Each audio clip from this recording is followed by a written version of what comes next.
County, and I'm delighted to be here. Okay, Ms. Scarborough, your volume seems a little low. Again, we'll try to make sure we hear everyone as clearly as possible. We're turning to the Board of Education now. We'll do the chair and vice chair, and then if the list is up on the screen. So Chair Dashew, please. Hello, I'm Elise Dashew. I serve at large, elected by all of Mecklenburg County. I serve as the chair of the board, and I am very grateful to be a public servant. Thank you. Ms. Byers-Bailey.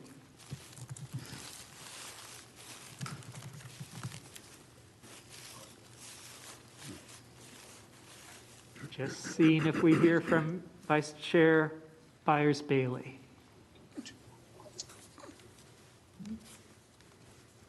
Some people may need to. Oh, sorry. I'm sorry. I didn't unmute. I'm Thelma Byers-Bailey. I represent the most powerful district, District 2. I am serving my second term as Vice Chair of the Mecklenburg County Board of Education, and I am grateful for my family and my 7 grandchildren. Thank you. Ms. De La Hara. Good afternoon. I'm Jennifer De La Hara. I serve at large, and I am grateful for all the possibilities of what we can do together. Thank you. Ms. Shipp.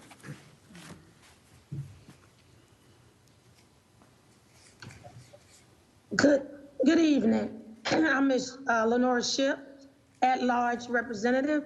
I am thankful for my family, my friends, and the ability to be able to serve the most important people, and that's our children, and the work we have to do to make sure they're the best that they can be. Thank you. Ms. Cheek.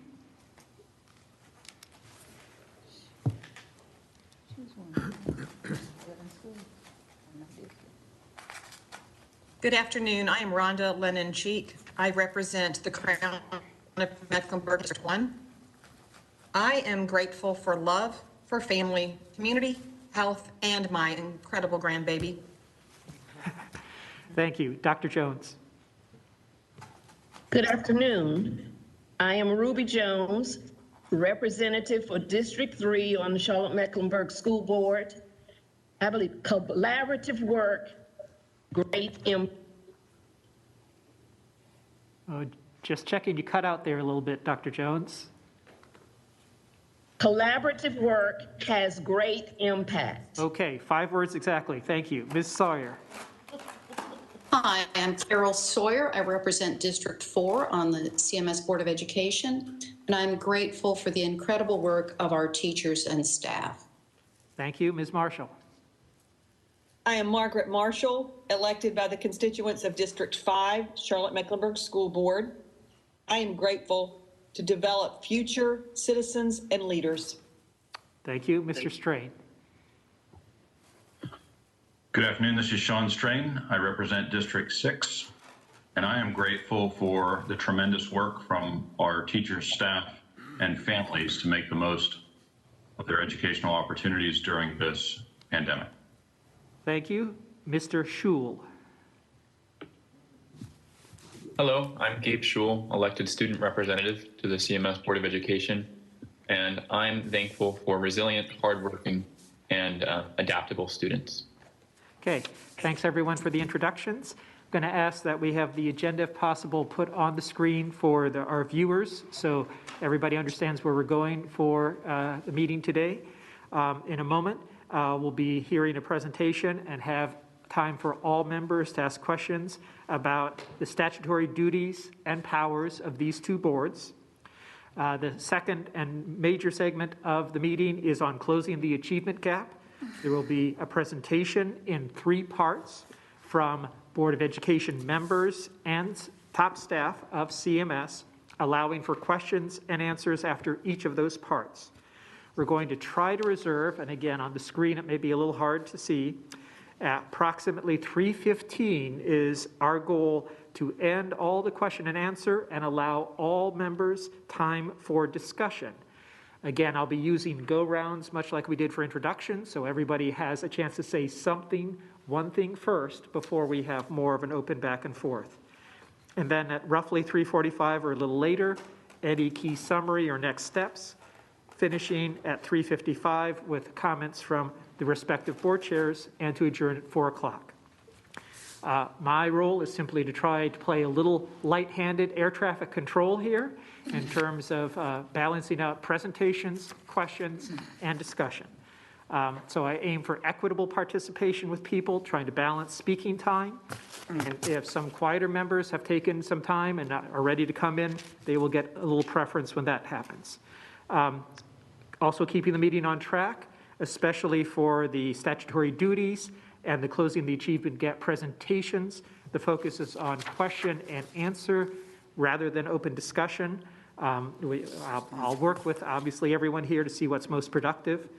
And then finally, I will ask everyone, since I am in the room with some people and some people on the screen, to actually raise their hand and, if necessary, say a word when they're ready to speak. But otherwise, it'll be trying to run through the two lists as before. If we have a need for time limits, such as go-rounds for, say, roughly a minute, I'll keep track of that time, and only if it goes significantly over will you hear this bell for trying to balance the time among all the speakers. So the next segment is moving to, I'm sorry, is there a question? I was about to run into our next part, which is a presentation on the statutory duties and powers of the respective boards. Is there any question or concern before we proceed to that? Again, I'm trying to see if I can see people. It's hard to see on the screen for me, but that's why we're working other things. Okay. I will introduce now my colleague at the UNC Chapel Hill School of Government, Kara Malanzi. Among her areas of expertise is North Carolina laws on local government finance, including school finance. She will have a presentation of roughly 15 to 20 minutes. I'll ask that people hold their questions until the end. We'll start with the Board of Education members, running through them for potential questions, and then Board of Commissioners. Turning it over to Kara Malanzi. Hi, good afternoon, everyone. And I think I'll wait here for my presentation to pop up for us to get started.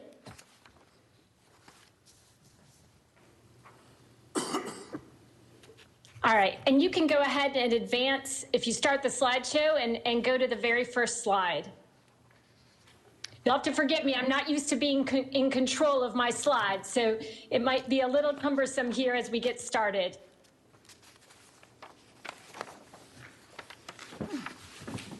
I'm not seeing on my end, so I'm going to start and assume the slides are going to pop up. What I hope you all are seeing on your screen is a sort of array of greens and blues. And hold on just a moment, Kara. I know that the members of both the Board of Education and County Commissioners have your presentation in paper copy. There it is. It's now up on the screen. Please proceed. Great. Okay, thanks. I want to stick to our time here. So what I've been asked to do today in a very short amount of time is briefly go over the statutory duties, authorities, responsibilities of the Board of County Commissioners and a local school board related to school administration and school finance. This is a topic that I teach workshops regularly, and it normally takes us a whole day to get through.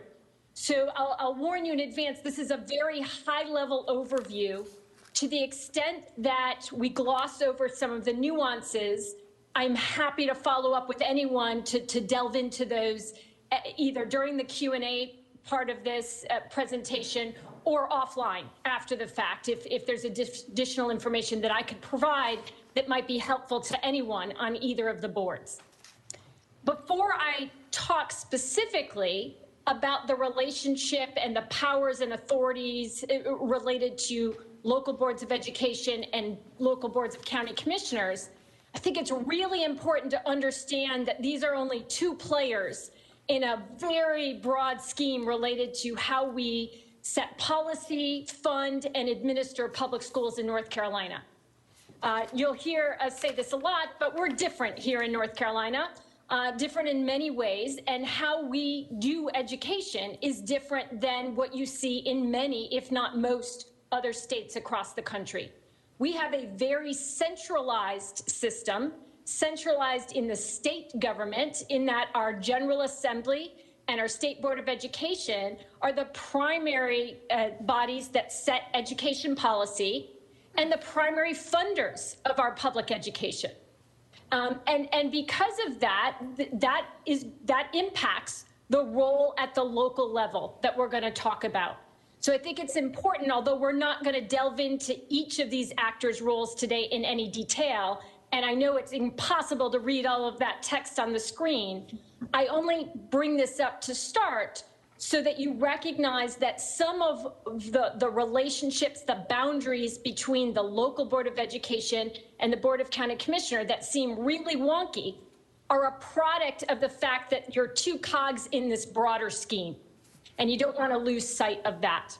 We will briefly come back and talk about some of the funding aspects that come down from the state, only to set up how the local funding structure works, but we'll touch on that in just a minute. At this point, you can move to the next slide.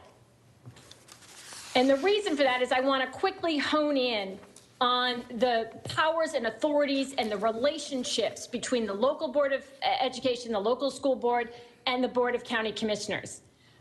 So when we really hone in on the primary duties of those two boards, when we talk about the local Board of Education, it's to administer public education. The local boards of education in that broader scheme are the body that is actually both authorized and charged with administering public education. And part and parcel with that is setting local education policy. It's not carte blanche policy authority because, of course, the local boards of education have to comply with state level education policy set by some in the Constitution, by the General Assembly, and by the State Board of Education. But at the local level, it's the local Board of Education that sets local education policy as part of their duty to administer public education. On the other side, you see in the green circle, if you will, what the role of the county commissioners when it comes to public education is to provide funding. It's providing funding for most capital and some operating expenses, some being kind of an awkward term because the amounts involved can be pretty significant. But in the grander scheme of operational funding for a school, some is probably the right word. In the aggregate, the county funding for schools across the board is about 1/3 of the total expenditures are funded at the local level, with 2/3 being funded at the state level. But there's wide variation across the state. I live in a school district in which the funding scheme is actually about 50-50. 50% county funding, 50% state funding, simply because the county funding piece is pretty significant. So there's wide variation, so the numbers can be very misleading when we talk about the state's role versus the local role. It really depends on the local community. And of course, I threw, you can see in that next bullet point, if you will, this notion that county commissioners also have some approval authority for certain contracts. And yes, I know I mixed up some words there. That was just to keep the educators in the room on their toes. That is, of course, was a typo. It should say approve certain school contracts, mainly related to that funding responsibility. All right, so this in and of itself shouldn't be new, I suspect, to anyone sitting in this room, virtual or in person. What I want to emphasize here is the visual. And that is that part where those circles overlap. And the statutes, and as we'll learn, the scheme that both boards have to operate in is one in which some of the powers and authorities that have been assigned to one board have also been assigned to the other in a way that the boards have to work together to really accomplish both the constitutional goal, the constitutional mandate, but also to navigate through what the statutes require. So we're going to tease this out a bit more as we go on, but so let's move to the next slide. I like to start with an example. I know I can talk fast. The slides can't keep up here. So we're move to the next slide, which should be an example from one of the statutes that we see related to capital funding. There it is.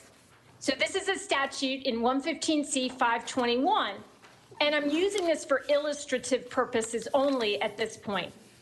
If you read this statute, it talks about the duty of a local board of education to provide classroom facilities that are adequate, and in Part B, the duty of the local board of education to make provisions to make sure there's adequate school facilities equipped with furniture and apparatus.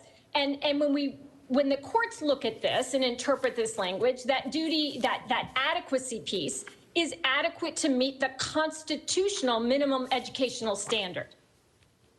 But if you read on under B, the boards of commissioners shall be given a reasonable time to provide the funds which they, upon investigation, shall find to be necessary for meeting that standard. Okay, so you could read this statute over and over and over again, but it's going to be impossible to figure out, well, who gets to make the final decisions on this? Right? The statutory scheme has been set up purposely to reflect a shared governance model. There is truly a power of the purse on the part of a county commissioners, and yet the policy-making, decision-making has been assigned to the local board of education. But you can't do one without the other. And I think this is only one of a number of statutes where you see this joint responsibility, joint authority, if you will. And of course, it can cause conflict in practice when the boards aren't completely on the same page about how to accomplish things. We're going to go through, though, now and talk about the budgeting process. That's what I've been asked to speak about most specifically, and highlight who makes decisions at what point. But I think this fundamental framework is really important to keep in mind, that ultimately there isn't one answer when you ask the question, well, who trumps the other in terms of board authority? It really is about shared governance as you go through, which of course means that to be effective and to actually carry out the statutory mandate, the boards have to work together in some way. All right, so let's now switch to the local funding scheme, honing in on this. This is my best visual depiction of the actual statutory scheme, which should give you confidence that you're going to fully understand it at the end of the next 10 minutes, right? So we'll move on and let's jump in. We're going to start with the easiest part. And Daniel, if you'll actually just hit return 3 times to get everything up on the screen here. Kara, just so you and the viewers know, there's been a bit of a lag in terms of the IT, so that's part of what's going on. So, but you have it now in front of you. Thanks. Okay, thank you. And I'm going to keep talking, just being mindful of my time, recognizing these are just visuals to help with you follow what I'm saying. The easiest part, if you will, of understanding the local budgeting scheme and various authorities is to start with the process.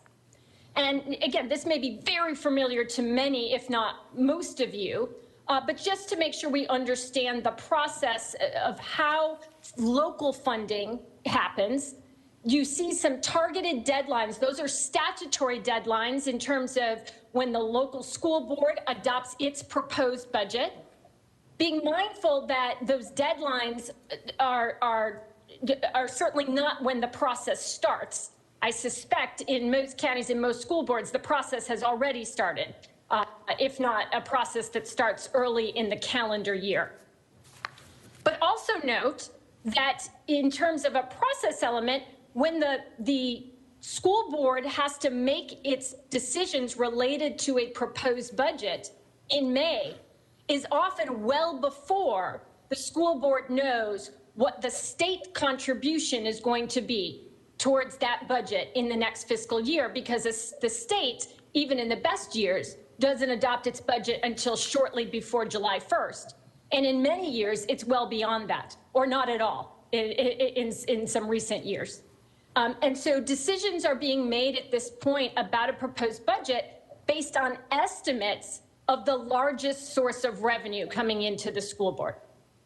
School board makes its best guesses on those estimates and submits that entire budget to the County Board of Commissioners.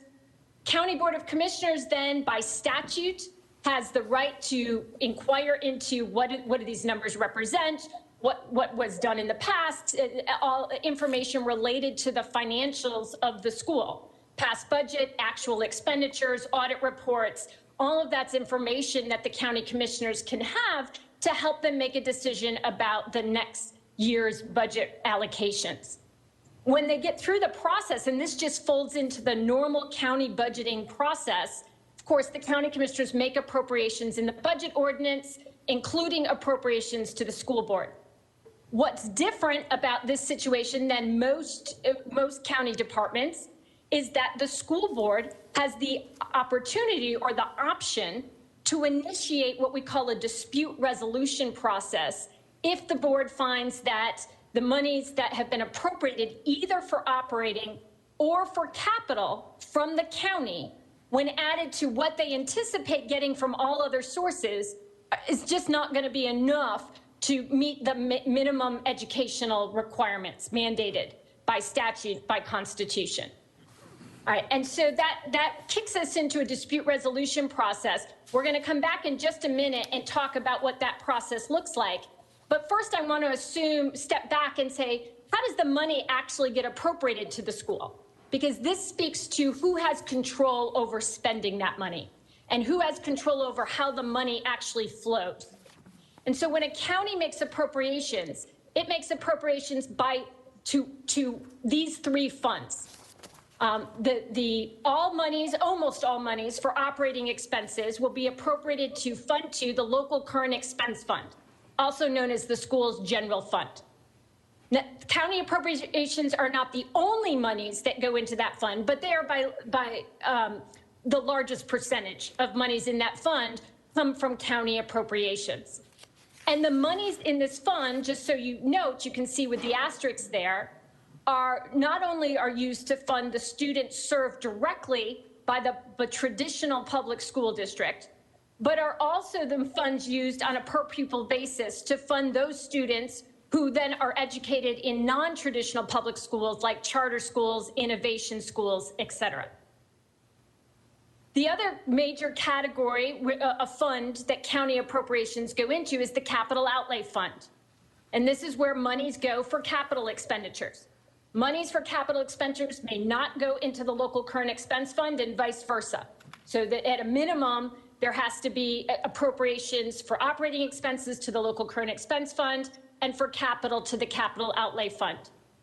That final fund that you see there should be used legally on a very limited basis. It's a fund that is available for county dollars for programs that charter and other non-traditional schools do not have, and specifically pre-K programs. To the extent that there's county money being allocated for pre-K programs, it can be directed to Fund 8 and therefore not shared with the other non-traditional public schools in the way that the local current expense fund money is. However, you can't funnel other money to Fund 8 to get around that requirement. That's actually been litigated pretty extensively. Oh, we jumped one too fast. If we could go back a slide. When county commissioners make those appropriations, one option that you have is to simply make a lump sum appropriation to the local current expense fund or a lump sum appropriation to the capital outlay fund. But sometimes county commissioners want to be a little more specific in how the county dollars are spent. And the law allows the county on the local current expense side, on the operating side, to direct their appropriations by purpose or function code. And you can see on your screen, those are all of the purpose and function codes. So if you're a county, you can direct your money all to go to instructional services, but you couldn't, for example, say it should all go to teacher supplements. You don't see that on the list. So this is the degree of specificity that a county can engage in when making its appropriations to the school. On the capital side, counties have more authority to really direct county dollars. So when we're talking about construction, acquisition of real property, or any sort of repair or change to a structure, counties may actually appropriate money on a project by project basis, which means that the school board must spend the money on that particular project and not move it to any other project or other capital expenditure. With respect to the other two categories, 2 and 3, money is simply allocated by category, and then the school board has the flexibility to spend money within that category. So I'm going to go ahead and skip the next slide. If you'll click over to the following slide, it was just an example, but in the interest of time, I'm going to move on. So if you'll move past this slide, I know there's a little bit of a delay, so I'll pause, let your brains catch up to what I've been saying, and we'll walk our ways through past this slide, if you will. Thank you.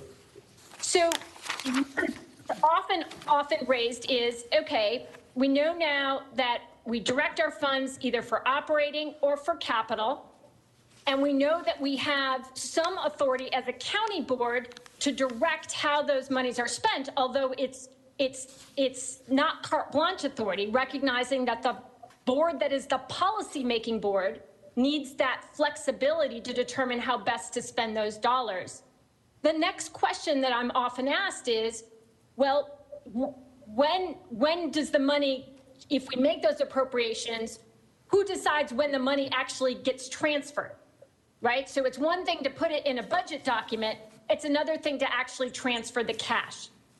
The answer varies depending on whether we're talking about operating expenses or capital.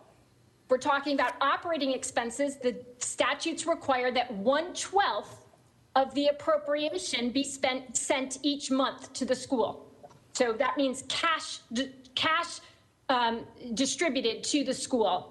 Certainly, the county commissioners and the school board can work out a different funding scheme that's mutually beneficial, but the default is 1/12 of the total appropriation goes each month. On the capital side, that really varies by jurisdiction. We don't have a clear directive there's not a clear directive that says the county has to simply transfer all that money on July 1st, nor is there a clear directive about how that money's meted out over time. And so we see lots of variation across counties and schools about how that capital money is actually transferred over. Sometimes the money's transferred over on a monthly basis. Sometimes it's done on a reimbursement basis as project expenses are incurred. Other times, in cases of school construction, sometimes the county actually does the school construction and therefore just pays for it directly because it's borrowing money to do so. So there's a lot of variation and no statutory directive on the flow of funds, if you will. But then the final question I often get asked is, well, are there minimum amounts? Is there sort of a minimum standard in terms of how much must be appropriated? And the answer is kind of. Kind of. Yes and maybe. So let's go to the next slide here.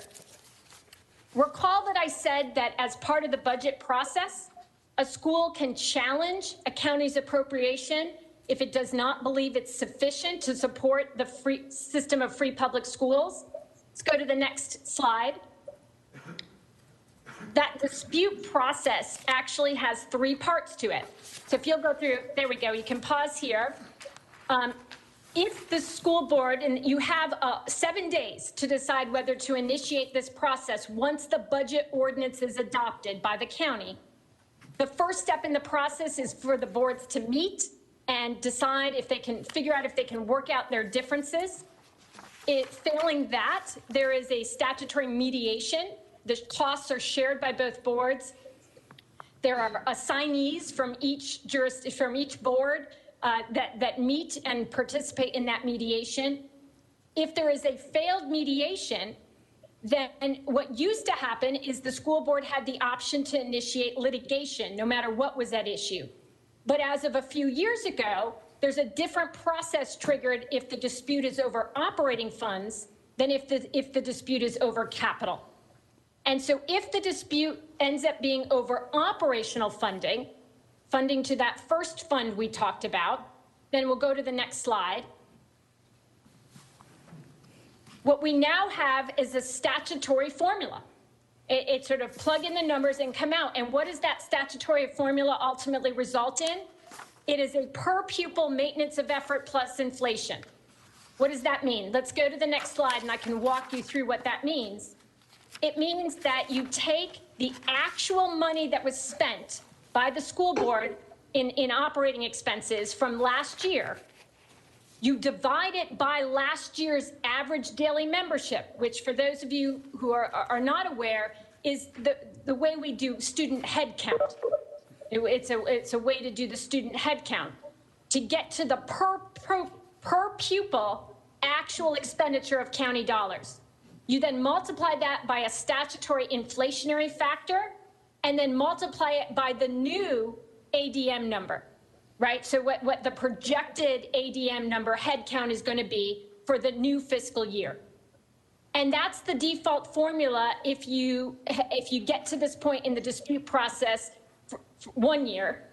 If you get to this dispute, if you initiate the dispute process 2 years in a row or more, then it becomes a little more painful from a county's perspective because you multiply by a higher inflationary factor. You increase it by 3%. So the statute has built into its model sort of a incentive to not default to this dispute process each year. But if we go back to this, what the General Assembly has done in setting up this new scheme as of a couple of years ago is it's divorced county funding from the needs of the school and tied it simply to what's been done last year. So everything is tied to what did you do last year on a per pupil basis times this inflationary factor. And that's what we have regardless of need. If the needs are higher, this is still the default minimum. If the needs are lower, this is still the default minimum. So we've gained some surety around this. Litigation used to be problematic because often it took years to resolve and there was no surety around what the result would be. So this places some surety on the result, but it does divorce the calculation from what the need might be to really just be a derivative of what's been done in the past. So there's positive and negatives to that. All right, if we go on, what about the capital side? Go ahead to the next slide. There are several statutory directives related to capital funding, all of which call out the county board as the funder that's responsible for providing sufficient funding for these capital assets, for these capital expenditures. Having said that, at the end of the day, what matters? Well, what matters is what can be enforced through this dispute process. So if you go to the next slide and click it again, here, if you click it one more time, there'll be a lot of words that pop up on the screen. If you go through this dispute process and your dispute is over capital, you then, if mediation fails, it will be up to the school board to decide whether or not to initiate litigation. If litigation is initiated, and I know it's a lot of words there to the right, but ultimately what the judge or jury will determine is how much is necessary simply to have buildings suitably equipped to maintain the free public schools. And they'll be required to look at those factors, which include factors related to educational goals and policies, but also related to the county's financial goals and resources. So there'll be a balancing that gets done by the judge or jury in making that determination if the dispute ends up being over capital. Then I'm going to go to one final thing and then open it up for questions. I know this was a lightning round in terms of laying all this out, but bear with me for one more slide.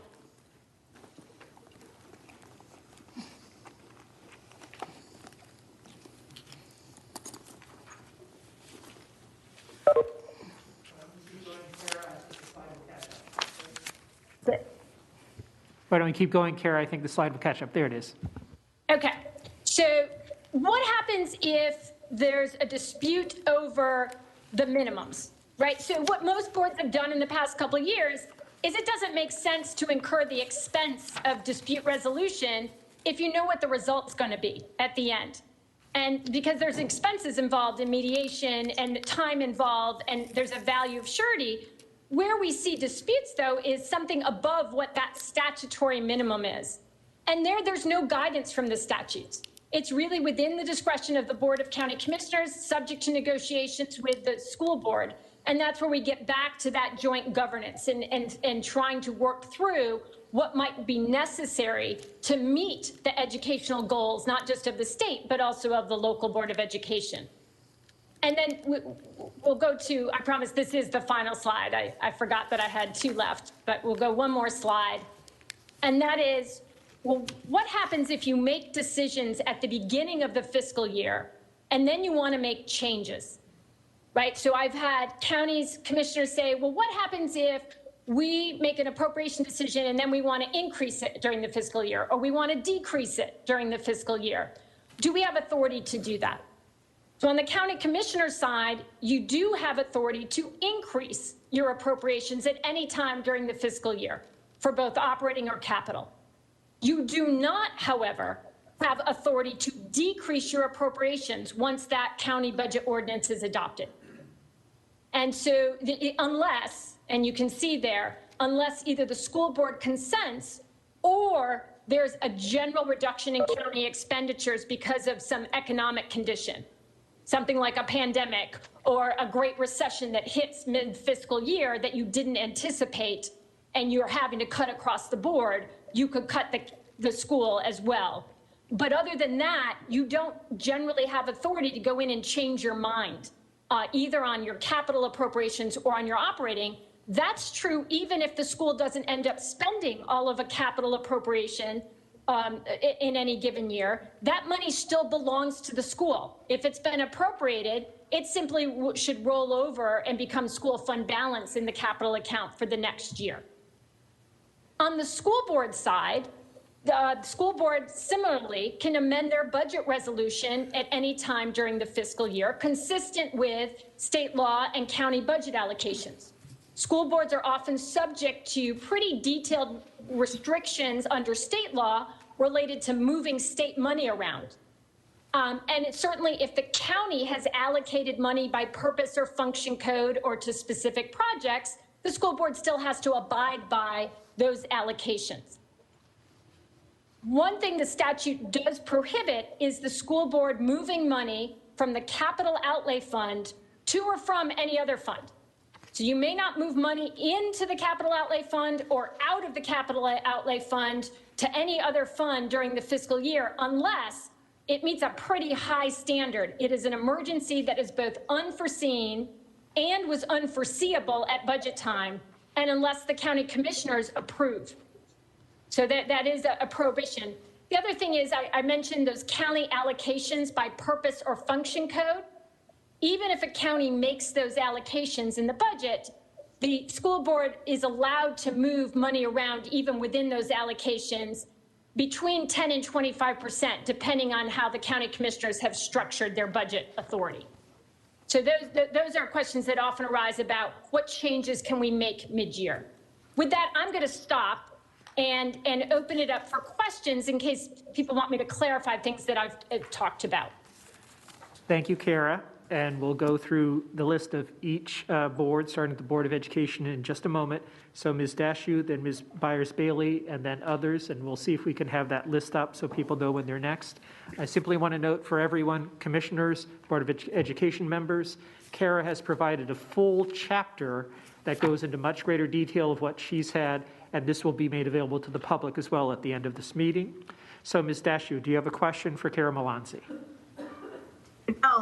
Ms. Malanzi, you made something that can be very confusing to the general public and even to some of us who are elected to do this work.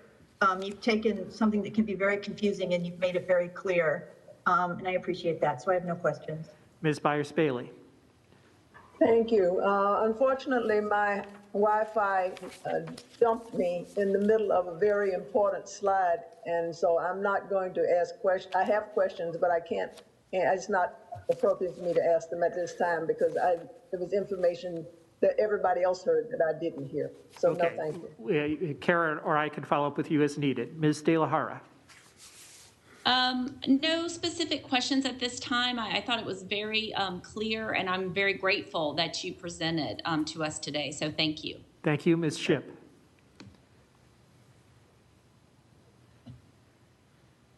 Waiting a moment for Ms. Shipp. Yes, thank you for the presentation. It was good to be able to get that information and hear it in such a concise manner. I have no questions. Thank you. Okay, Ms. Cheek. Pass on questions. Thank you. Dr. Jones. I have no questions. Thank you. Ms. Sawyer. No questions. Thank you. Ms. Marshall. I do have one. Could you, Ms. Malonzo, again, thank you for your presentation. Talk about, let's go back to the slide that indicated county commission involvement in capital funding. And what Hold on just a second. Are you talking about the one that has many of the blue boxes? I believe it did. Okay, I'm just trying to help our folks to be able to pull up the presentation and show it to our audience as best as possible. Please go ahead with your question while we work on that, okay? I remember that there are the involvement of county commission on how capital funding can be presented, or how there's a difference between capital funding and funding for buses and that sort of thing, but what the involvement is on what the county commission can indicate they want capital funding to be per project. Yeah, and here's where, and I know I went through it very fast, so thank you for the question. On the capital side, the statutes have set up these 3 categories of expenditures. Category 1 encompasses your land acquisition and also your construction projects, building new high schools, putting annexes on, building new structures. Anything that falls in category 1, county commissioners may allocate money on a per project basis. What that means is county commissioners could specify, we're allocating $80 million to build a new high school on Smith Street. Or it's, $12 million to do roof repair on elementary school X. And if they do that, if they allocate by project, then the school board is bound to use that money only for that project. If it turns out that that project is no longer necessary or there's extra funds left over, the school board must come back to the county commissioners to get permission to move that money to some other capital expenditure, either this fiscal year or in the future. It remains restricted money to the specific project after it's been allocated in the budget, even in future fiscal years. For the other 2 categories, categories 2 or 3, the law does not allow the county commissioners that same degree of allocation. Instead, money can get allocated just to the category. And then it's within that category that the school board has the discretion to determine what expenditures to make. Thank you. Yes. Okay, Mr. Strain. So if we could stay on that same slide, I've got 2 questions. The first is, as you just outlined, there was a scenario there that talked about capital funding for a project, and in the event that there was excess funds, then you've got to go back to the commission to identify in category 1 where those funds may go, if not, then be returned, I think, right?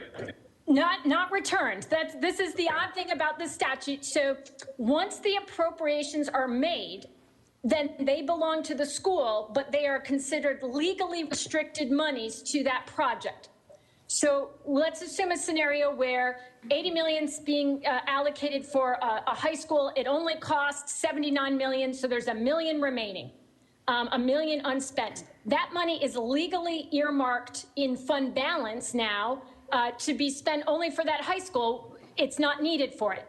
It's not money that gets returned to the county. Instead, it just sits there in fund balance until the county decides to reallocate it based on request from the school board. However, the county can then consider that money as in its next year's budget request, right? So it can say, well, you have this $1 million that should go towards a future request. right? And we all wish that building a high school could be done for $80 million. But Well, I know, yes. Okay. In some of our small counties, they can. So the flip side, Mr. Strain, Kara, Mr. the Strain. flip side is if a capital project ends up being underfunded or you are over budget, then what action is taken at that point with regards to, right, what ability does either board have to solicit additional funds or change the scope of the project? Those are really the only two options if you're over budget. Okay, Mr. Strain, I'm going to ask you to hold that. Kara can answer, and we'll go on to the next person. Kara, please. Sure. So here's the way, the law only speaks to a funding process that happens once a year in the budget. Anything that happens outside of that is really subject to the discretion of the county commissioners in the sense that, let's say you have a project, money was allocated to it, there's a cost overrun now, it's up to the school board to go and back and request from the county commissioners additional funds, but there's no legal obligation for the county to provide those additional funds. That's where it becomes subject to negotiations between each board. Are there other monies that can be used? Are there other projects that can be forgone? Or should this be additional monies coming from the county? There's nothing legally that mandates it. That's really coming down to those negotiations. Okay, thank you, Kara. Gabriel Schul. I have no questions. Thank you. Turning to the county commissioners, Chairman Dunlap. Yes, two points I want to make. And just let me know that I'm on the right track. Based on what I heard, the county commission does have the right to specify where they allocate funds. And I'll use for my demonstration instructional services. So the county commission has within its authority to appropriate dollars for special population services, for regular instructional, or for alternative programs. We have that authority. Is that correct? Yes, and just to be clear, that's it. It's not to programs underneath those. It's simply to those major purpose or function codes. That's correct. Okay. And then the last question relative to capital projects. I understood you to say that if, for example, the school board wanted to do 10 projects, the county commission could specifically say, we're going to fund 8.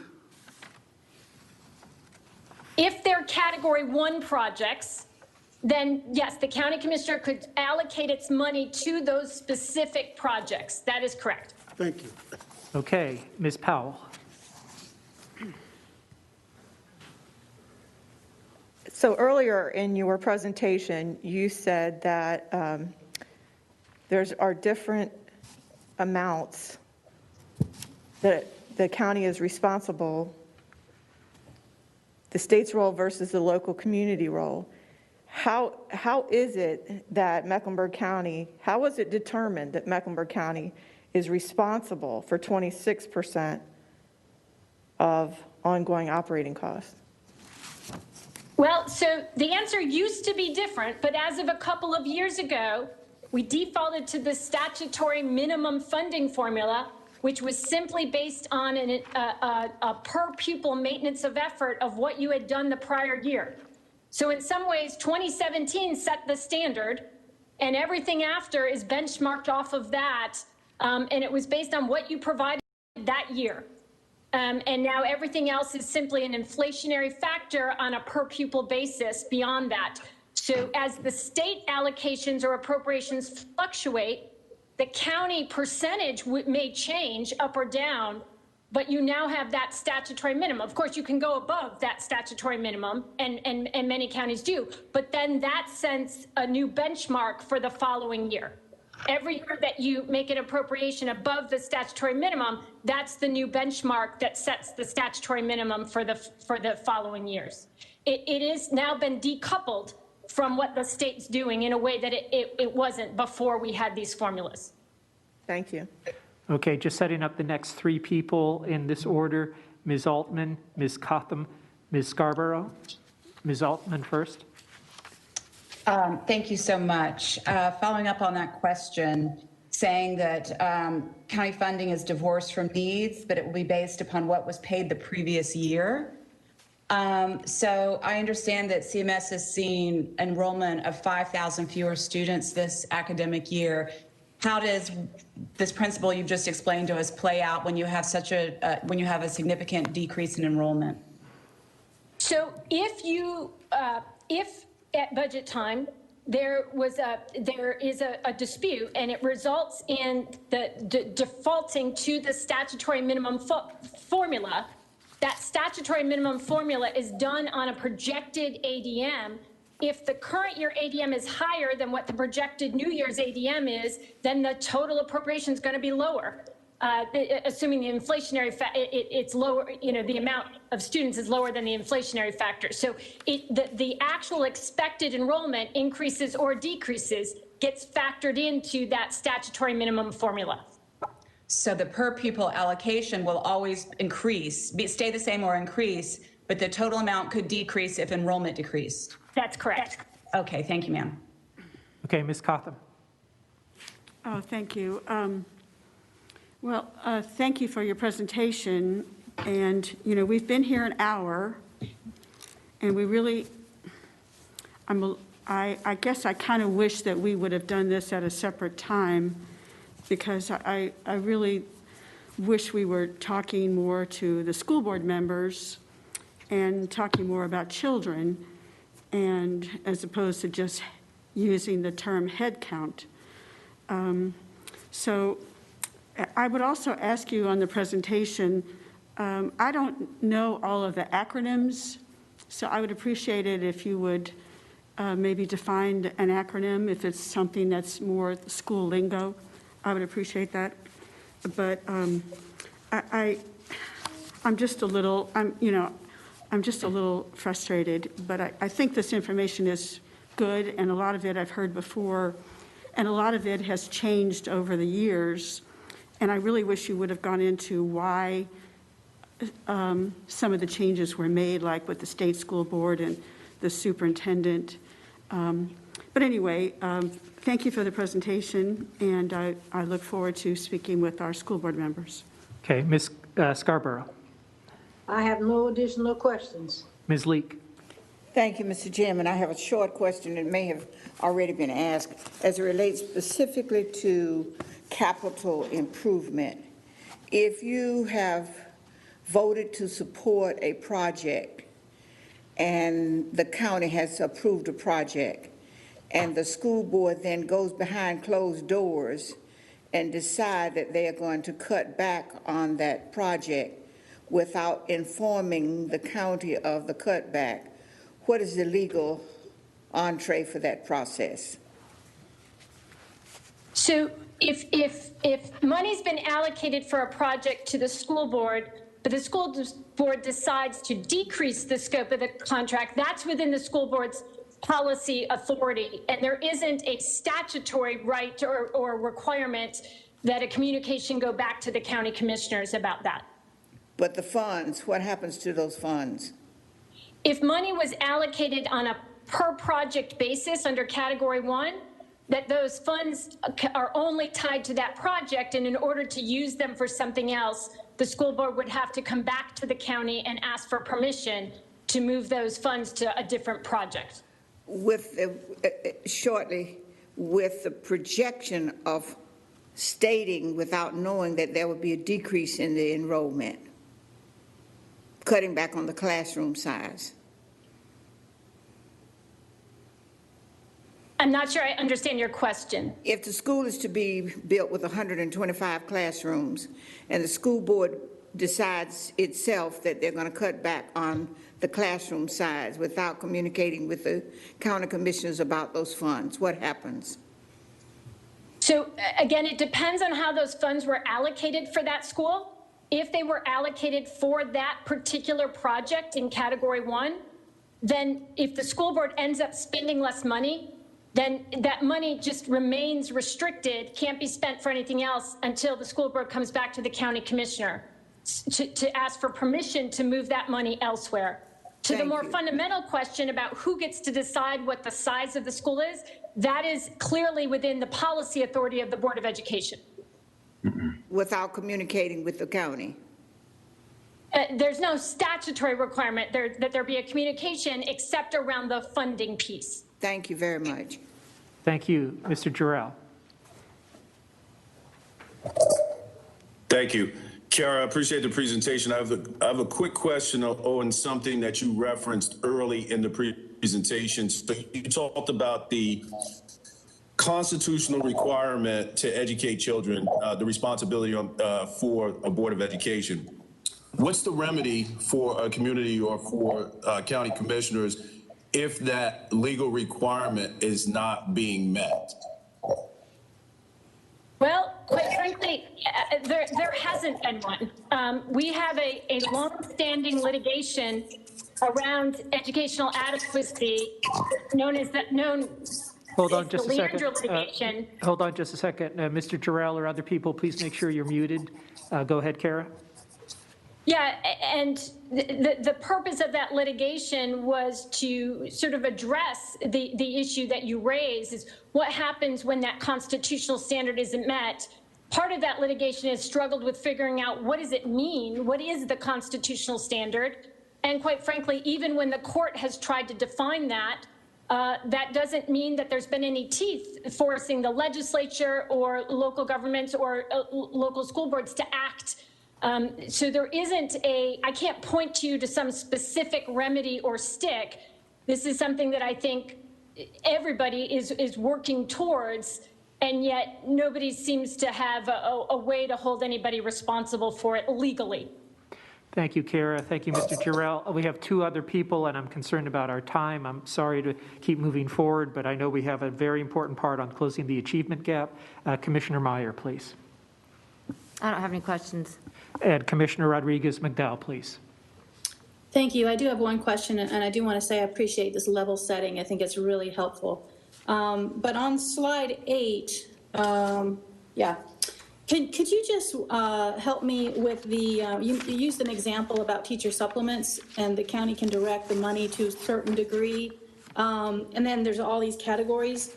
Could you just run through that one more time and help me understand like where the teacher supplement falls and sort of what you meant by that? Yeah, it's a great question. So what we're referencing is this authority of the commissioners to appropriate operating dollars by purpose or function code. And if you reference back to that slide, it's a lot of words, but that's it. Meaning money can be directed to instructional services, regular instructional services. It would be up to the Board of Education to decide within that allocation how to spend that money. Hire additional teachers, give supplements to teachers you already have, hire teacher assistants. What's done with that fits within that category of regular instructional services is completely up to the Board of Education to determine, even when the county makes that allocation. So the allocation really is just amongst those very broad categories. When you ask a question about teacher supplements, these categories don't match up with teacher supplements. Teacher supplements may, in fact, cut across multiple purpose or function codes. And in fact, they do cut across.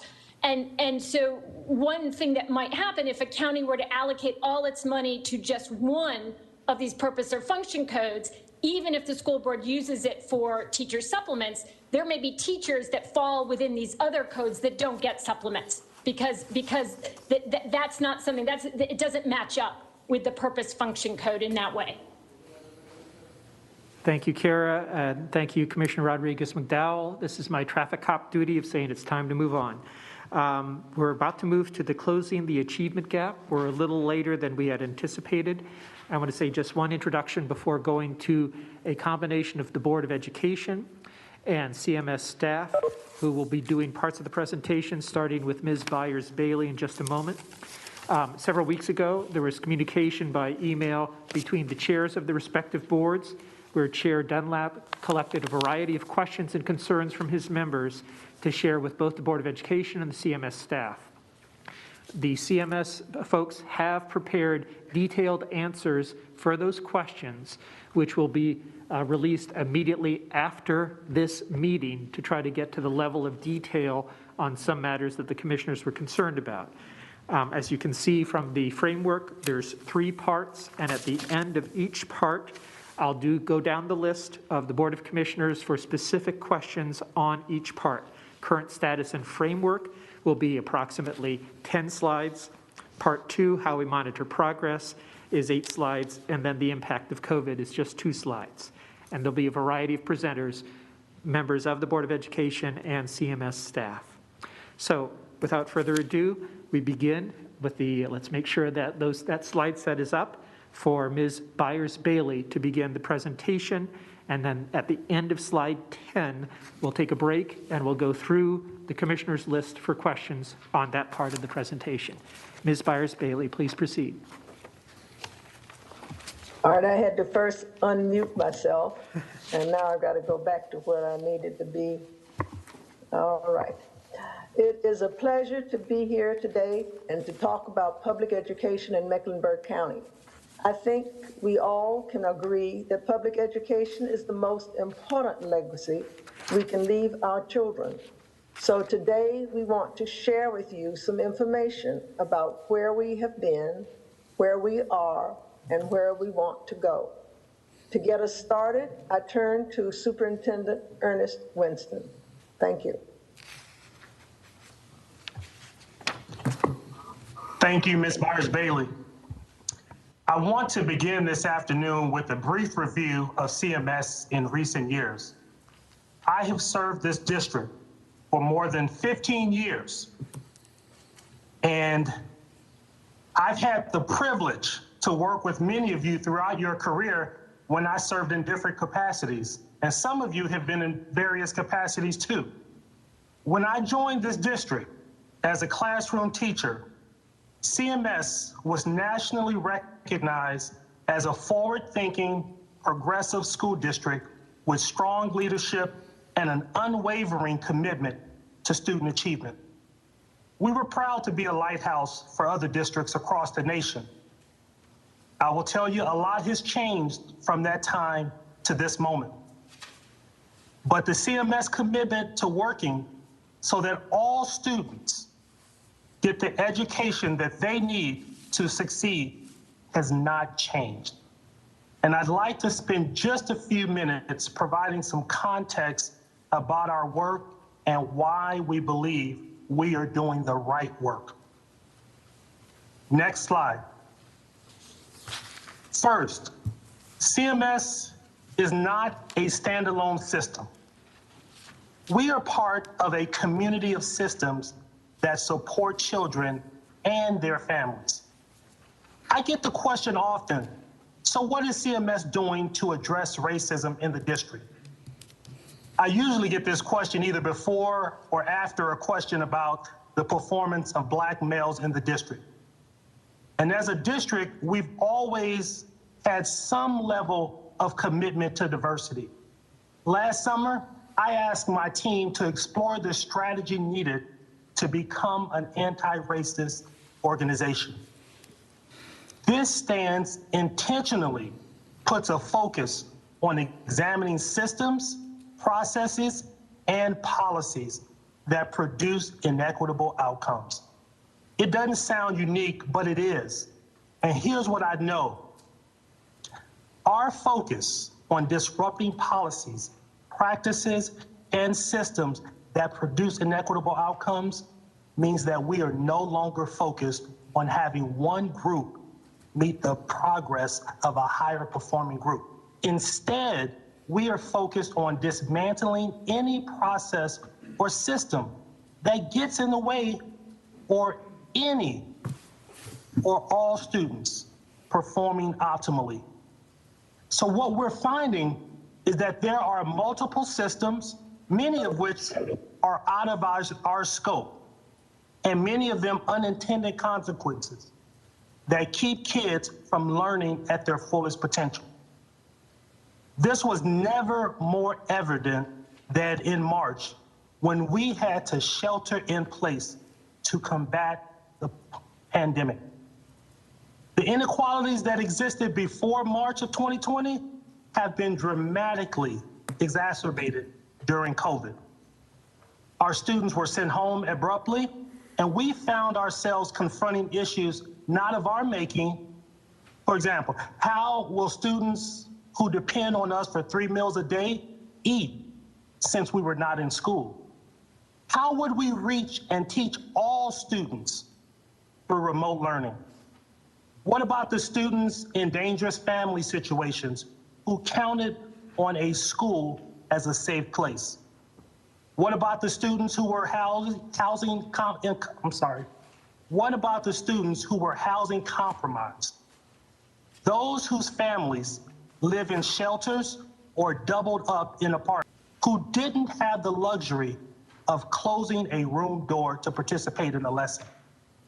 So we found ourselves having to address all these issues. These issues point to social, mental health, economic, and environmental injustices. And nationally and locally, these injustices have had greater negative impact on minority and poor families. We don't control these inequities.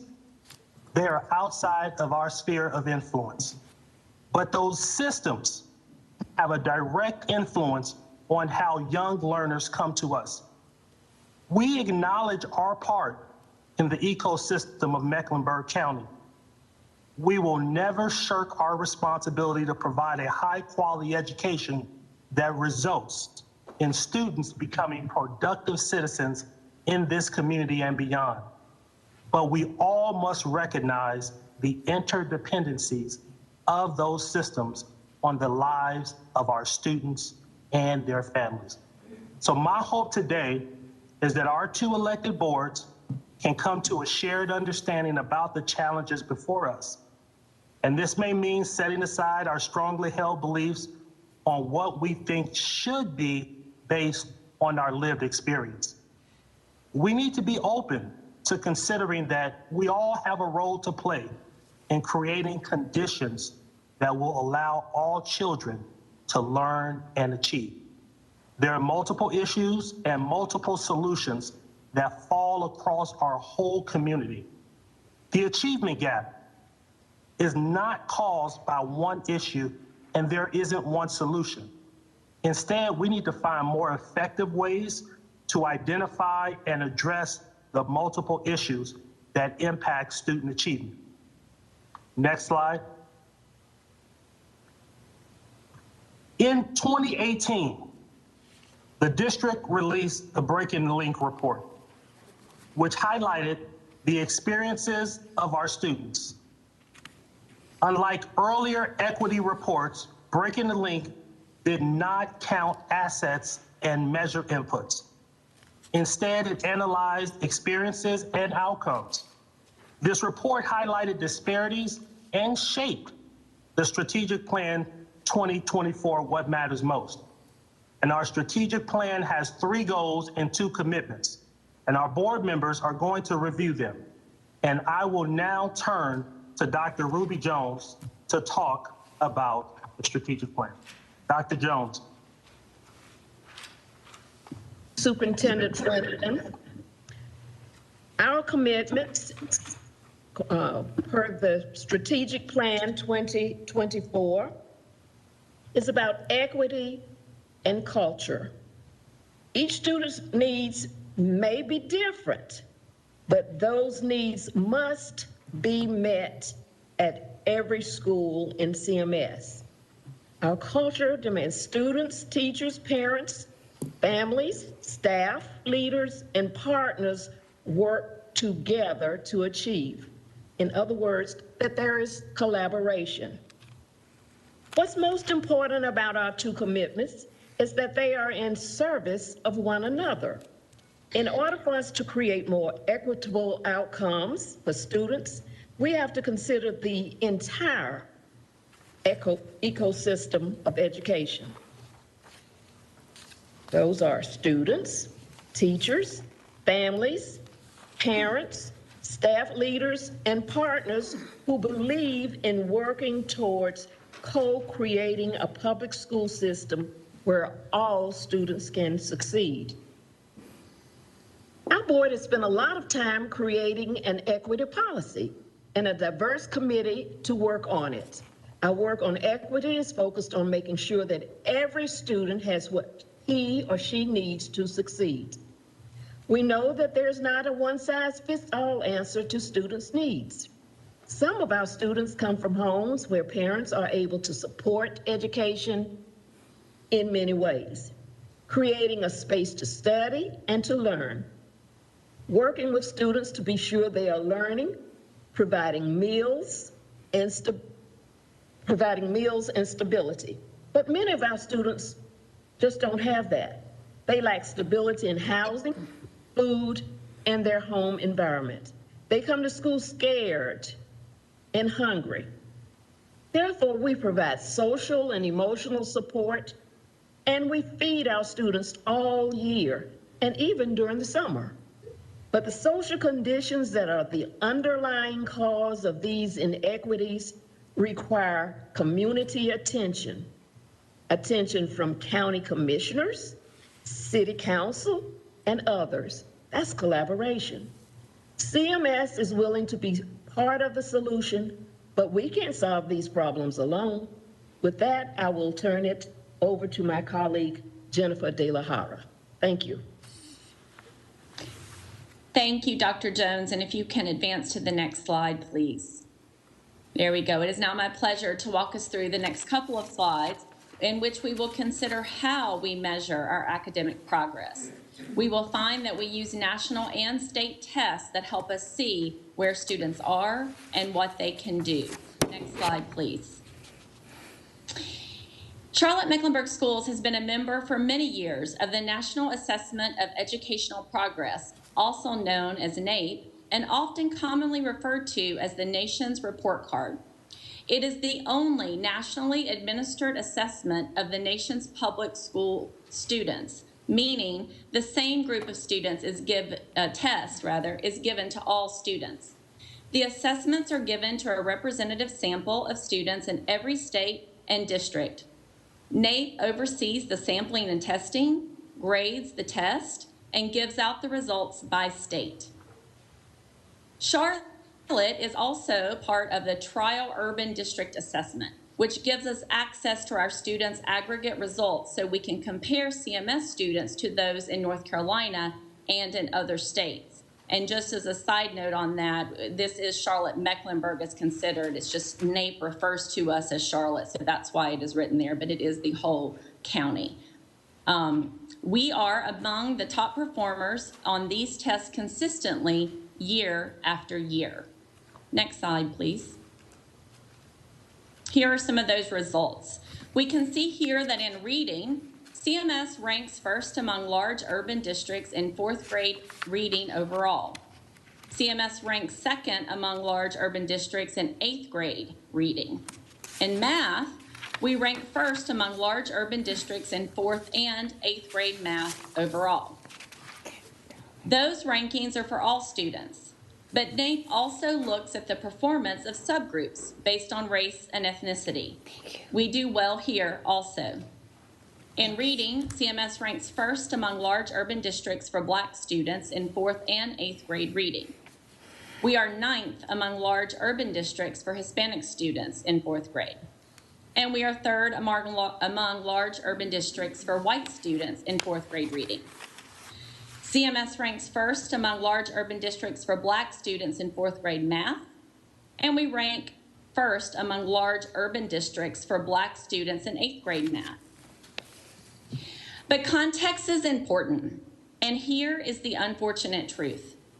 Although we're in the top ranks, no one in America, no state, no district is scoring above 50%. And I'm going to repeat that because it was shocking when I first learned about it last year, that no large urban school district in the United States is scoring above 50%. So what does that mean? It means that tragically we are not reaching every student, and neither is anyone else. The achievement gap is visible in NAEP national tests as it is on our state tests as well. Let's go to the next slide, please. Here, we should acknowledge that our state testing obviously has been impacted by the pandemic last year and this year, but we do have graduation numbers here to share with the public, and we can see that they have been rising since a decline in 2017, as you can see on the chart. Next slide, please. And here we can see, you can see we've also narrowed the gaps and subgroups for the graduation rate. White students have dropped slightly, but Asian and Black students have seen significant improvements in graduation rates. They're graduating at higher rates than before, and also educationally disadvantaged students, students with disabilities, and English learners are also graduating at higher rates than before. Finally, it's important to remember that these numbers represent students, our children. And now, in a few minutes, I'm going to turn it over to at-large board member, Ms. Lenora Shipp, who was a teacher and principal with us in CMS before joining the Board of Education. But before we do that, we are going to take, I believe, our first pause here for a few questions. Thank you very much. So if we can have the list of commissioners, we'll start with Chairman Dunlap. I'll ask each member to ask one question for the initial go-round on this topic. As you can see on the agenda, other topics upcoming are how CMS measures progress and the impact of COVID-19, so that will come later. Chairman Dunlap, your question, please. Well, I guess my concern is that when CMS reports NAEP scores, they suggest that because other districts are not doing well, then it's okay if we don't do well. And I think that's the wrong attitude. We may be at the top, but the graduation rates, the student gap, all these other things suggest that there's work to be done. And so we can't rest knowing that, because if I recall, the NAEP scores that they talk about were the same when I was on the school board nearly 13, 14 years ago. And so we haven't improved since that time. And my question to CMS is, what are we doing to change what you report to be good? Because it's obviously not reflected in student performance. Okay, who wants to take that question, please? Thank you. Dunlap, I agree with you that, the reason that we share the NAEP scores is to show the national context, that amongst the large urban districts, we're at the top. No. However, that does not say that we're resting on those laurels. The numbers, we are not at all satisfied with the numbers of how our students are succeeding. And we are highly focused on how to do better locally.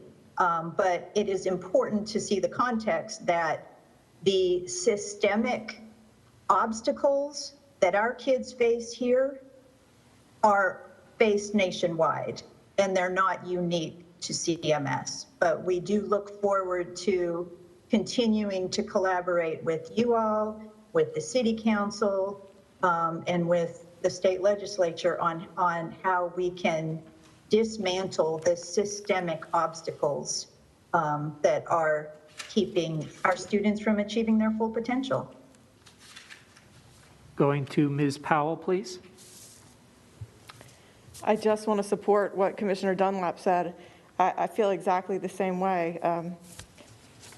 We need to have higher expectations of what we want in Mecklenburg County. And so it's just difficult to see these results, and we need to have a different mindset. We need to be mindful of how we set expectations throughout the county. Okay, thank you. I'm hearing both frustration and concern from commissioners and shared concerns about doing better from the Board of Education. I'll ask Ms. Altman and others if there's a question. I think we've identified what the concerns are. Are there questions for this part of the presentation? Ms. Altman. Yes, sir, thank you. I think when words like resting on laurels are used, it can feel like a slap in the face to so many parents and advocates in the community. I mean, looking at the TUDA statistics that were provided to me, I see an average of a 30 to 40% difference between outcomes for white students to black students. So my question to you is, you know, based upon someone said social conditions which are underlying these iniquities, yet my understanding is that we see these iniquities even if there's not a disparate wealth in these families. In other words, black students who come from families that are not experiencing poverty still have these same disparities, and I haven't really heard that discussed why today, and I think that's very important because maybe it is about instruction and not entirely about these larger societal problems of poverty. Okay, who wants to take that question? Go ahead, please. Ms. De La Hara, do you want to take that one? Yes, I'm sorry, am I on mute? Can you hear me? Okay, thank you. So first of all, I would ask what that data is, and if you have it, I'm not asking you to tell me now, but I know you had sent me an email about that before, so if you have that, please do send the specific data. I first want to just back up because I do, since I just happen to be the one to give the presentation, I do want to reiterate the verbiage that I used because it was suggested that we you know, we're not taking it seriously or we're not as concerned. But I did state earlier that it was tragic, that I acknowledge that it was tragic that we are not doing better. And so I do just want to call attention to that because I do think it's important that I think I'm just one board member, but I certainly think all of our board members agree, and certainly even our superintendent at our workshop that we did last Thursday, he also acknowledged that we must do better. And so I do want to kind of shift the narrative on that if there's any feeling that somehow we're not taking responsibility for that, I work with these folks, you know, day in and day out, and I think there is a lot of concern and strategy to get us to that point. Now, with regard, Ms. Altman, Commissioner Altman, to your question, it's my understanding that we don't have the data inside at this moment to be able to point within the school to look at, because of the way the free and reduced lunch, which is how we measure in part our low and high SES status, to point to break down that data on which particular minority students, for example, to be able to show which ones may be of a higher SES status or a lower SES status. With that said, I don't have that data fresh, you know, with me right now, but I think there are reasons that we can point to that we would know why that may exist because of the systemic challenges that we've already been addressing. I mean, certainly, I know we have goals to address those both academically and also even with things like student suspensions. You know, this past Tuesday night at our board meeting, we made Ms. De La Hara, I'm going to ask you to wrap up so we can have the other questions, please. I'm sorry, I apologize. But I guess my point is there are many things that we are looking at and many goals that we have and things that I want to acknowledge that we are doing regardless of SES status to help any of our students of color. Okay, and I just wanted to acknowledge Ms. Altman, I believe, said that she can provide the information that she was citing to Ms. De La Hara and others. Ms. Cothran, you're next, please, for the question. Oh, thank you. The slide that talked about every student graduates with meaningful employment or higher education opportunities, and that doesn't say, though, that they are, according to the statute, college and career ready, according to the state of North Carolina or to Judge Manning. And I worry about that, and I hear, and I know Commissioner Leek and I have talked about it over the years, that many of our graduates have to go to Central Piedmont for remedial courses. And that worries me, and I know I have worried about the diplomas. How are they perceived? Are they valuable? How is the perception in the community with their parents? And I would like to, harp on that. So I'm sorry, what's your question, please? So I would like, as I said, that I wanted to know how many are college and career ready according to the statute of North Carolina and Judge Manning. So I'm only allowed one question? At this round, Well, yes. Okay, well, Okay, so you referred to slide 4, where the goal was meaningful employment, and you believe things are falling short there, and so you're looking for more information. Is that correct? like I said, I want to know how many are college and career ready. Yes, that's my question. Okay, thank you. For a response? Jennifer. Yeah, I'll take that just to say that we are getting ready to cover that in our next section, where we're going to take a deeper dive into what is college and career ready and what our goals are. And I agree with you. Our primary role in the Leandro case is as a plaintiff. So we do have longer term goals that are associated with that legislation. So that should come up. Probably I don't want to go into it in depth right now, but at a later time of how we can work together to make sure that we have a sound basic education for all of our students. Can you answer the question, though, of how many now, like who have graduated? Oh, I don't know it. It's on the next slides. It's coming right up because Ms. Shipp is addressing that. Okay, Commissioner Scarborough?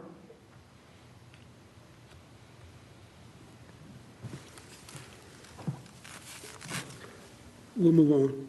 Okay, Commissioner Leek. Thank you, thank you, thank you. I agree with everything that has been said. As I look at my list, my question deals with the number of schools in District 2 that are failure schools.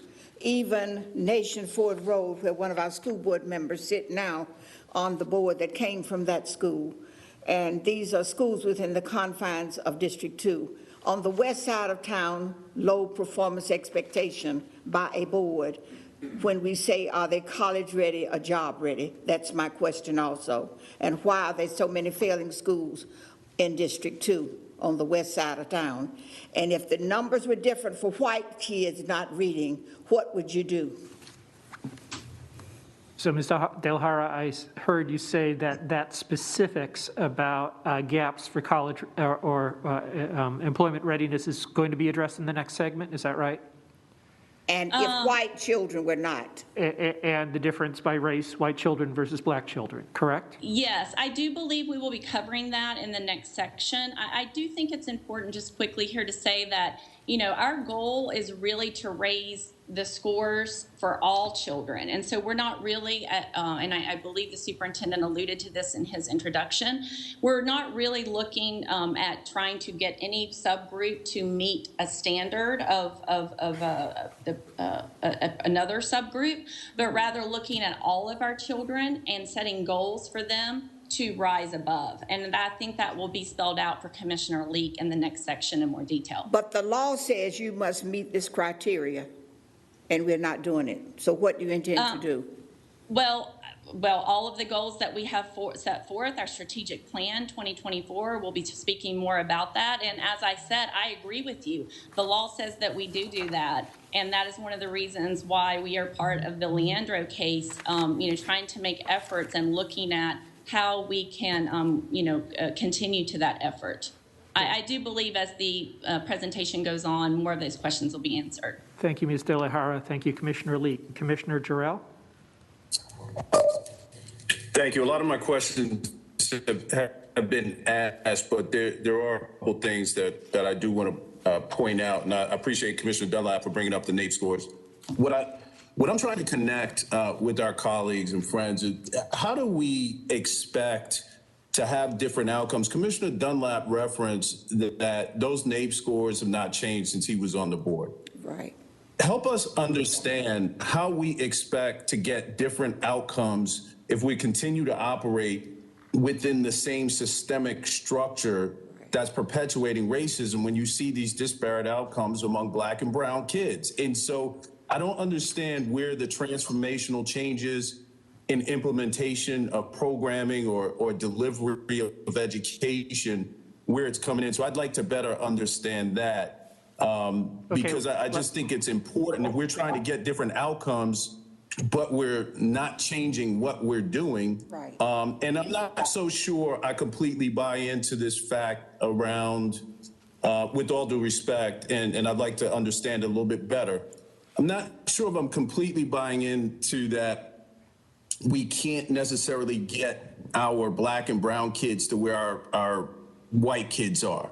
I think it's almost saying that black kids can only learn at a certain level, and I'm not comfortable with that. And and that wasn't verbatim, but it's essentially what I'm hearing. So I'd like to get some better understanding around that. Thank you. Hi, Commissioner Jarrell, I'll take that. And so the first clarification is, I think what we were saying, I think what the superintendent said is that we are not taking any one group of students and say, this is the standard. We believe all children, no matter what zip code they live in, no matter what race, are capable of greatness. And with our strategic plan and our goals, which we're going to be talking about in the next section, our goals are to bring all students up, to close the gap between where they are and their potential. So you'll see more about that, and I hope that becomes more clear in the next section. I'm trying to remember what your other question was. Oh, and just as far as NAEP, again, I hate that what I said sounded like I was passive about it. We are. Madam Chair, excuse me, Madam Chair, all I was saying was, tell me what we're doing, help me understand what we're doing differently since Commissioner Dunlap just said it hadn't changed since he was on the board. So if we're trying to operate in that same framework, I don't see how we're going to get different outcomes. That's right. Right. So, yeah, we, as we go through our strategic plan, we are, I think we'll have more of this in later in the presentation, but one big initiative is adopting a standards-aligned curriculum, whereas for many years following the recession, we had multiple curriculums in multiple schools being taught without enough professional development by their teachers. So we weren't supporting our teachers in the curriculum, and a lot of times the teachers were finding their own curriculum. So we have made a major investment and a very laser-focused push to get all of our students on a standards-aligned, highly engaging curriculum, where also this curriculum includes social emotional lessons, and it includes more lessons where students can see themselves in the curriculum. Okay. So that's just one initiative. Another initiative. Thank you. Hold on, Ms. Dashu.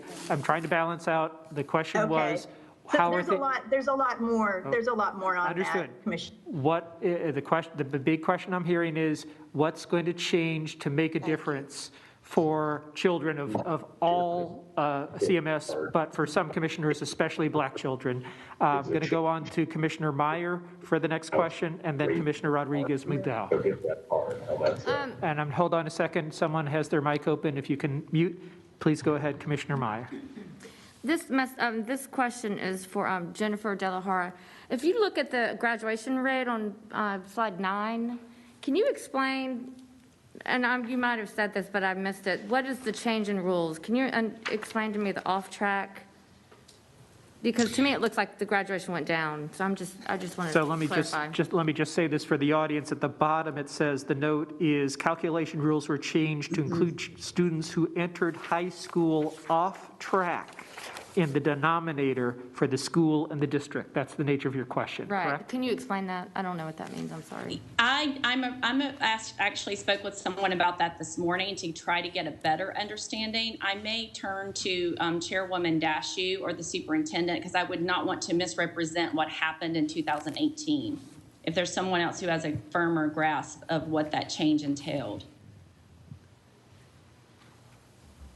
Mr. Superintendent, do you want me to take that, or do you want to take that? Madam Chair, if you could take that, please, that would be great. Sure. So in 2018, I believe what happened was the state changed the way in which graduation rates are counted. And so, for example, when we have immigrant students who move to North Carolina and enroll in CMS and have not, they might enroll in the 11th grade and might not have been able to go to school much before they came here, they count in our 4-year graduation rate. So that is one major change that happened. We can follow up with more detail if staff advises me that I've missed anything there. Okay, thank you. Commissioner Rodriguez-McDowell. Thank you very much. I think that's kind of fuzzy, and so I would appreciate more follow-up on that. It looks to me like the Latino students have an even bigger gap than they did before. But my question that I wanted to ask is, can you please help me? I'm hearing a lot of talk about the NAEP scores and the categorization, and I'm just wondering if it would be helpful. It would be helpful to me to understand the large urban school district, and I heard, the message that I heard was that we all think that 50% is terrible, that no school is scoring above that large urban school districts. But can you help maybe define large urban school district?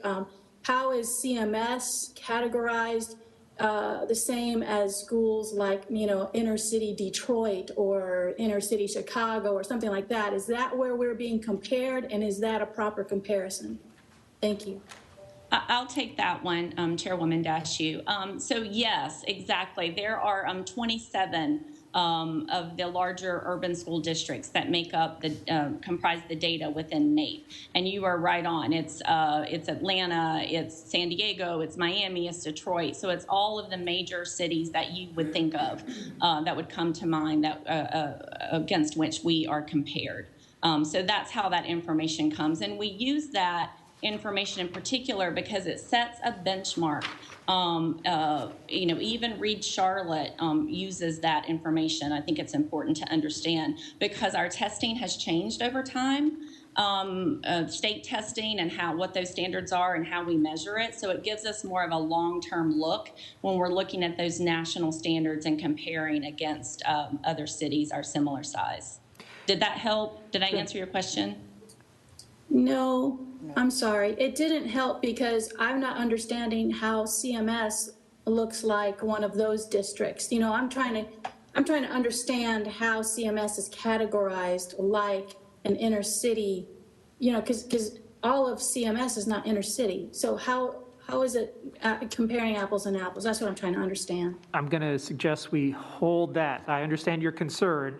Is CMS appropriately compared to other big districts in terms of demographics or other pieces? I'm concerned about our time, and since some of the questions are identified as fitting part 2 or part 3, my suggestion is we move forward with that presentation for part 2 and have another go round of questions.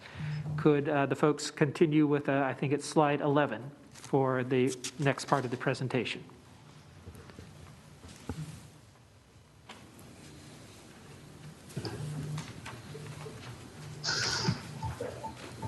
As many of you know, I retired from the schoolhouse in 2014, 2015. I have been in administration through several superintendents.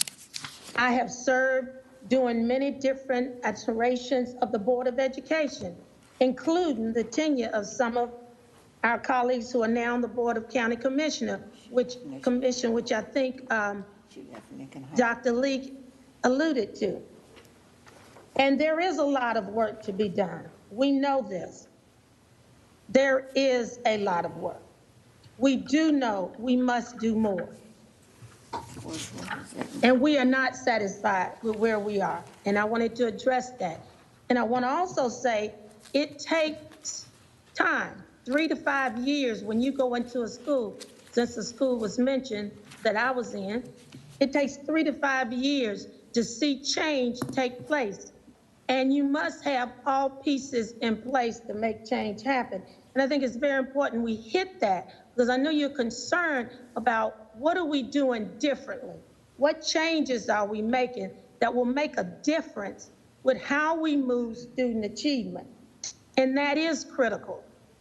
It is a process, not an event.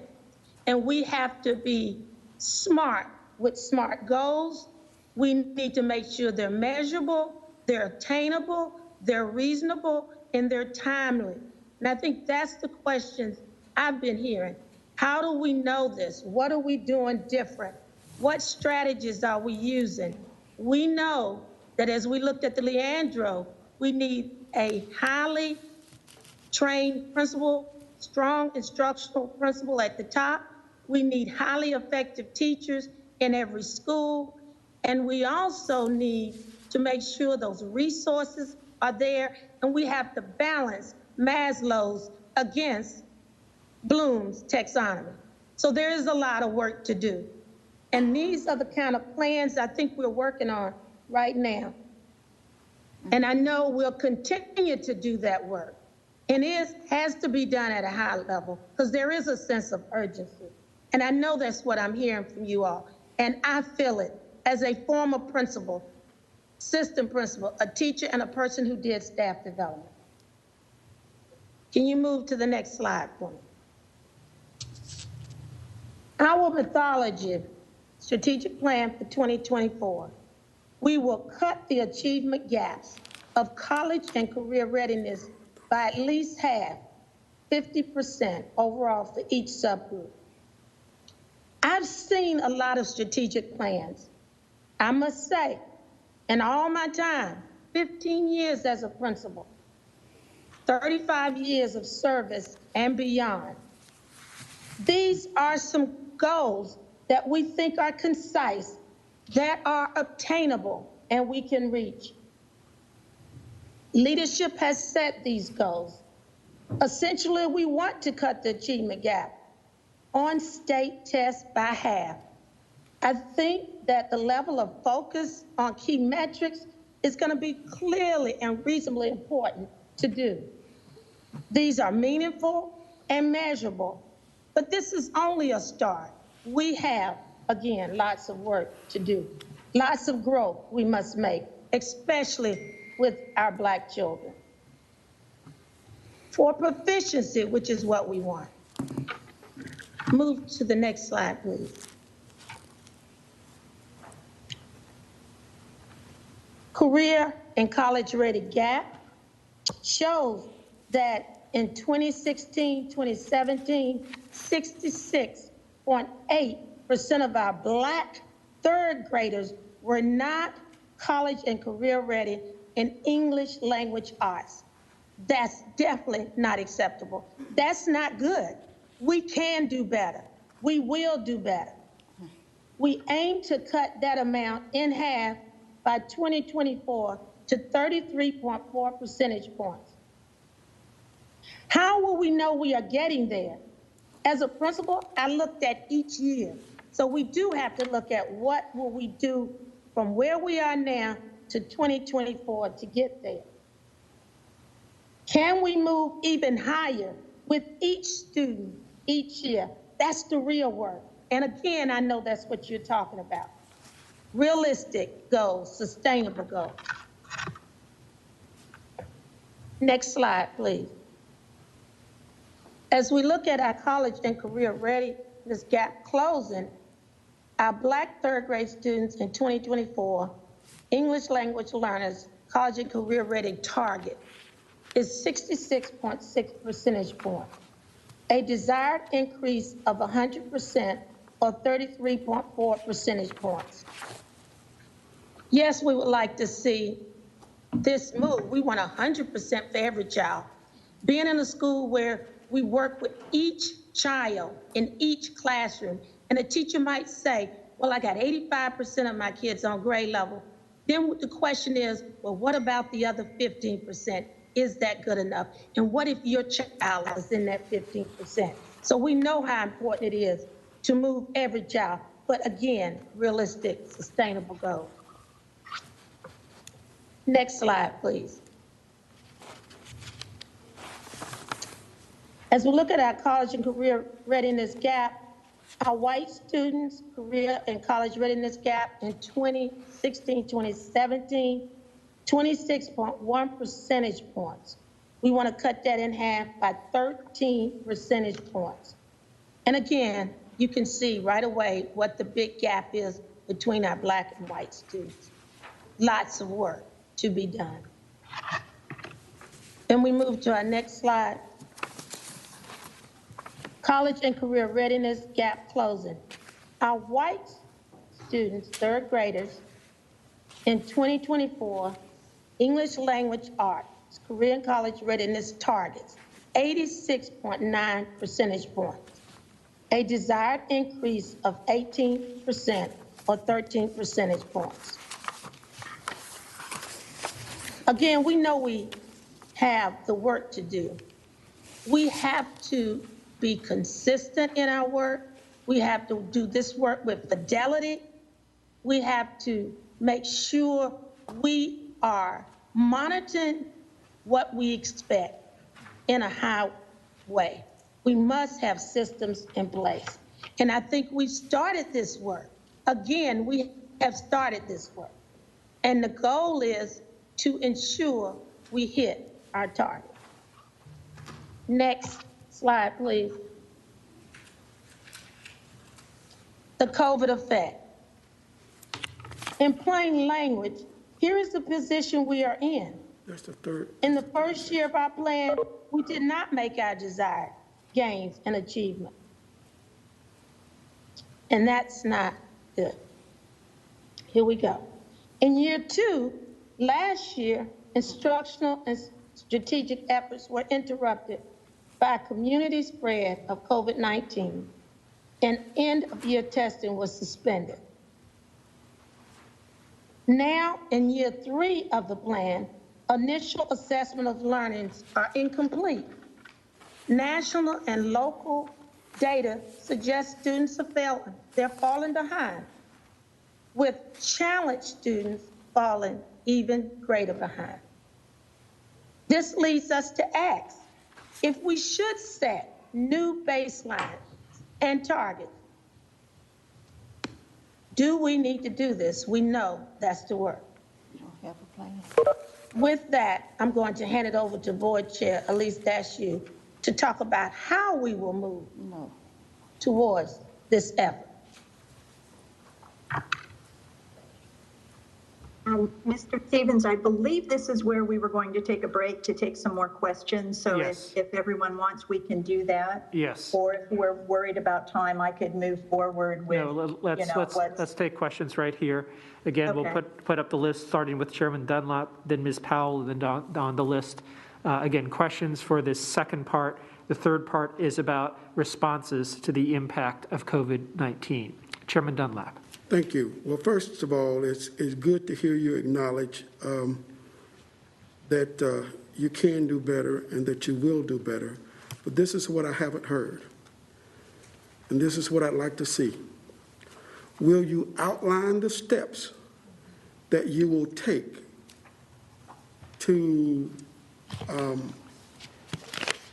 implement your plan? I mean, you say you have a plan, but it'd be good for the, I believe we live in an intelligent community who can read and write, and they will know the steps that you outlined to get us there.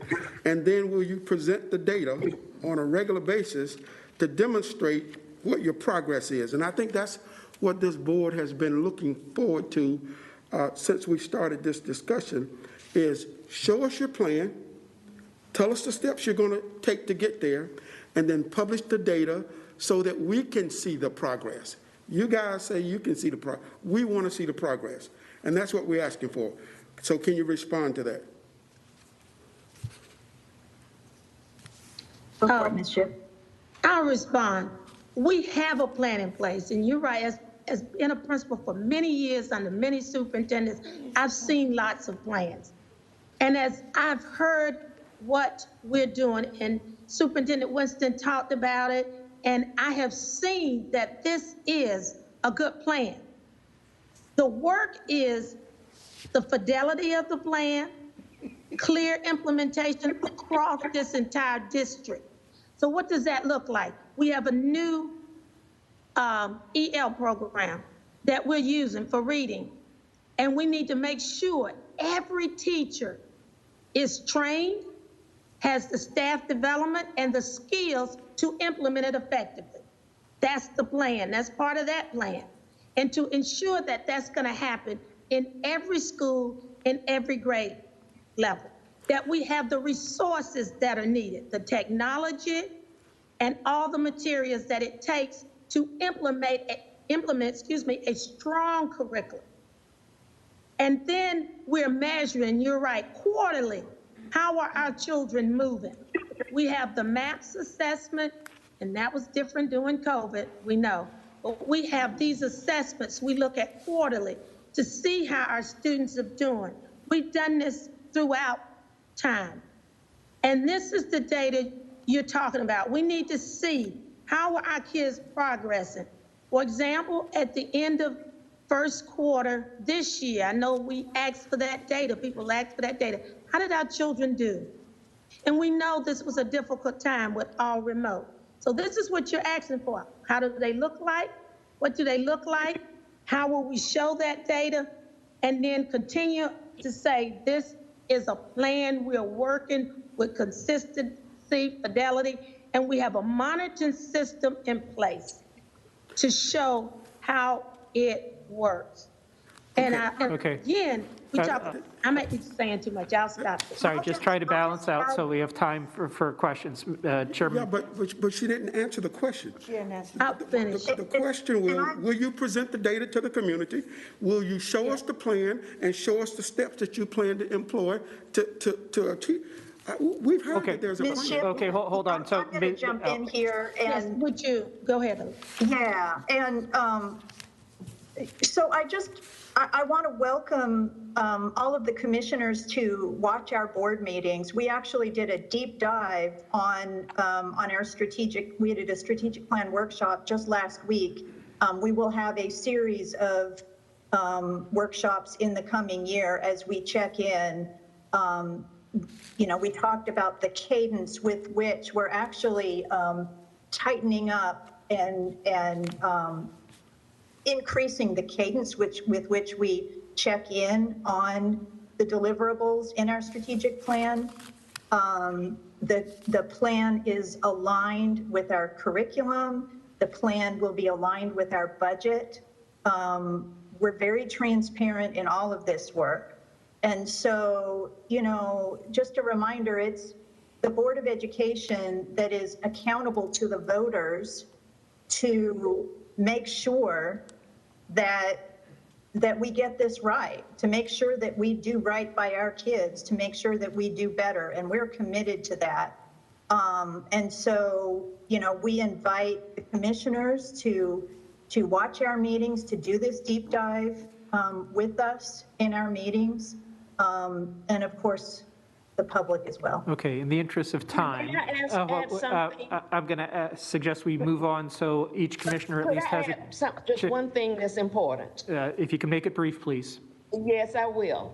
I want to make sure that every county commissioner gets our what matters most. It's a handout, 2024 strategic plan. I think that will concisely answer what Chairman Dunlap has asked for.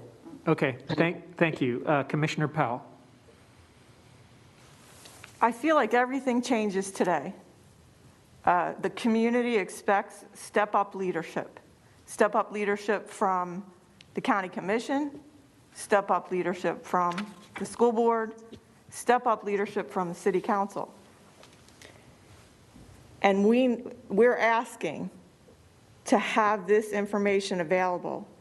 I do tune into your meetings when I can, but I don't think the community at large does. And the community at large is very loud in our ears right now, and everything changes today, there's no doubt. So please make this available to the public. Thank you. Okay, thank you. Commissioner Altman. Thank you, sir. I would like to say to the school board, just because I jumped in really fast, how much I do support you, and I know how much you have been working your fingers to the bone, especially in COVID, and I am personally grateful as a CMS parent, as I know thousands are. you know, because we do have tens of thousands of students who are disproportionately affected with these education outcomes, I think I would like to just ask two questions. One, is the gap worse? Is the gap worse now than it has been in the past? And if it's worse now, what has changed in the way you teach from when you had better outcomes? And my second question Well, hold on. I'm sorry, just one at a time. We'll take this first one, and then I want to make sure equality with your other commissioners. So is the gap worse now? Yes. Over many years since before, I know we have a couple of colleagues on the county commission who were previously on the board. But I will say that during the time when schools were integrated, gaps were at a historic low. Since then, they have increased. They have gone up and down and up and down. And, you know, there's just been a lot of variation there. So there's no major change in the way you deliver instruction, your methods? Well, gaps do change when tests re-norm. So every few years, the state will re-norm how they you know, do the assessments, and then that makes it really hard to measure. And I'm not saying that to kind of, you know, to try to muddy the waters, but that truly makes it almost impossible to do good longitudinal studies, because you can't do apples. It's not even like apples to oranges. Sometimes they'll upset the apple cart so much that it's like apples to bricks. Okay, thank you, Ms. Dashew, and thank you, Ms. Altman. I'm going to need to move on. I'm sorry, I'm going to need to move on and balancing, so every commissioner gets to ask a question. Commissioner Cotham. Oh, thank you. Oh, thank you. My starting point is I'm not happy. I think the public needs to know that in the past, CMS was a leader in the early 1990s. They were the first ones to have IB classes before any of the private schools did. In the last 5 years, they've lost about 7,000 students, and they have gone to charter schools and to private schools. And I believe that the community wants to go back to that era. And I cannot accept that you have a plan for 2024 for graduation where you hope to change it by 50%. So the children, their constitutional rights, they have lost their constitutional rights. And I don't know how we look parents in the eye and tell them that, you know, it's going to get 50% better in 4 years. We can't wait. The kids can't wait. The parents can't wait. We have to have this, that to me, that is not acceptable. So, Ms. Cotham, do you have a question about strategy or actions by CMS? Yes, sir. Okay. I do. Okay. I mean, this is important. You keep interrupting and we lose time, okay? So that was my question about, I don't think we can wait, and it's not acceptable. And I don't care if they answer. I just want you to know that parents can't wait. I'm getting messages while I'm sitting here, and people are anxious. And now that you've closed the schools too, they're really anxious. But I worry about, the kids should have a lawsuit because they are losing their constitutional rights. And can I take this, please? Go ahead. I've been trying to be very quiet. This is Rhonda. So I have served on the Board of Education. This is my 12th year. I joined the board not long after Commissioner Dunlap and Dr. Leek left the board, but I spent a lot of time in front of them when I was a parent advocate. It is not true that our gaps are at an all-time high. They did not really change after integration. I think that data is disputable, and I'd like to get clarity on that. But what I'm going to tell you right now, Commissioner Cotham, Commissioner Powell, Commissioner Dunlap, we've got to do better. And the buck stops today. And I agree with you. We're working hard at CMS. We're overcoming obstacles. We have made a lot of mistakes in the 12 years I've been there. I'm going to own that. I can't take full responsibility. I'm one of 9. There were mistakes made in the time that both of you all served on the board. We were not doing it right then, and we're not doing it right now. We are doing it better now, and we're trying to go from better to good and from good to great. And that is a, Jim Collins statement, going from good to great. But we've got to do that, and we have that commitment. I can tell you now that if we all sit here together and place blame and complain to each other, we're not doing anything to advance the cause of education for our kids. What we need to do, we can't, is we need to reach our hands across the aisle and shake hands, although maybe rub elbows would be more appropriate today in this environment. We need to find a way to work together and put the blame game away and just put the shame game away and move forward on the right plan. We have a plan in place. We have, I believe, in my 12 years of being here, we now have the right leadership, not just at the top, but at the second tier level with Dr. Matt Hayes and our academic team. We have great people in those positions. They've identified a lot of problems like inconsistent curriculum, inconsistent rigor, all across this county. But we've got to step up today, and I'm committing to you while I'm still on this board, and I know my other 8 commissioners agree with me, my other 8 board members. We want to work with you to fix this. So let's start talking about that now. And I'm sorry that we haven't gotten it to it before now. I'm getting your text. I know that you guys are frustrated. Do you want to hear what we're going to do to make it better? Not just where we are right now. We know where we are right now. We're in a decent place, but we need to go to good, and then we need to go to great. And that's what I needed to say. Okay, again, just for balance, when move to Commissioner Scarborough, still here? Nope. Commissioner Lee. Thank you. Sorry, wait. Commissioner Scarborough, wait, I think Commissioner Scarborough is here or not? Commissioner Scarborough is here. Okay, please go ahead, Commissioner Scarborough. Yes, and I have 2 children who went through CMS from kindergarten all the way up to grad school, and both of them are doing well in school. But I would, there are a lot of things I could say, but time is of the essence, and you've said some things that I wanted to tune in on, or could not, because too many people are talking. So let me, I'm going to write somebody a note, and so we can talk about this, because there's a lot of things that need to be discussed, but I don't think we have time to do this tonight. So, well, thank you for bringing this up, and I think it's very well is needed. So, have a good evening. Okay, thank you, Commissioner Leek. Thank you. Let me state that for 3 years while we were on the board as school board members, the county did not provide 1 dime for the improvement of education, and the test scores went up every year.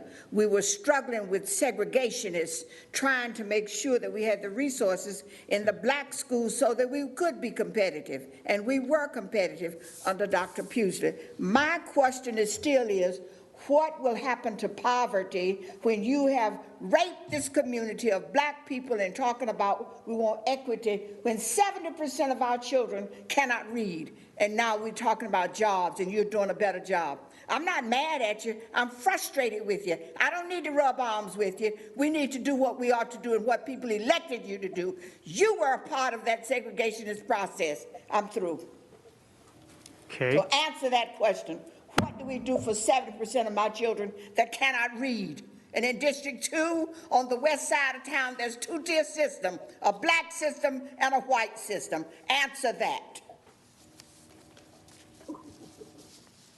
I'd actually like to request, I know that we're all doing follow-up with each other after this, so I'd like to see the data that said that the achievement scores were better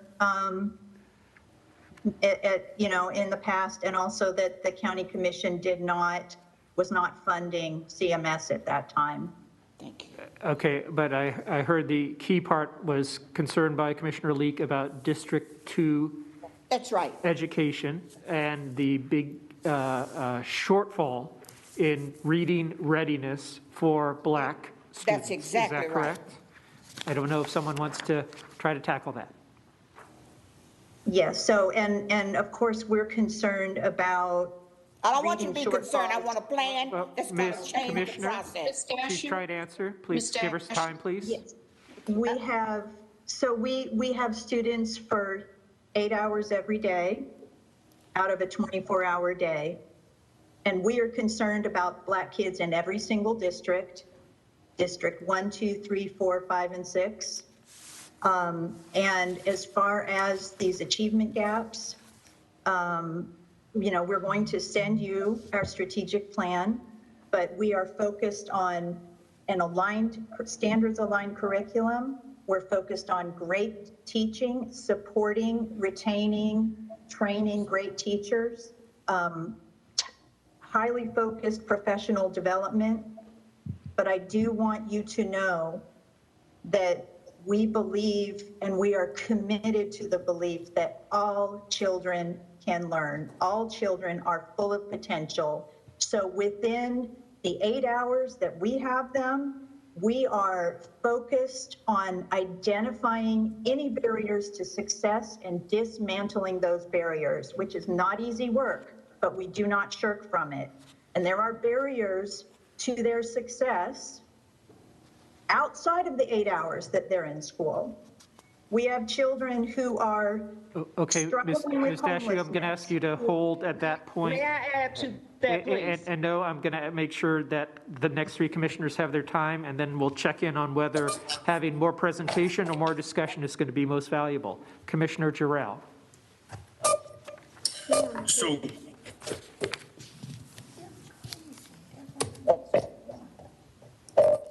So one of the buzzwords that we hear in our community a lot is around this word equity.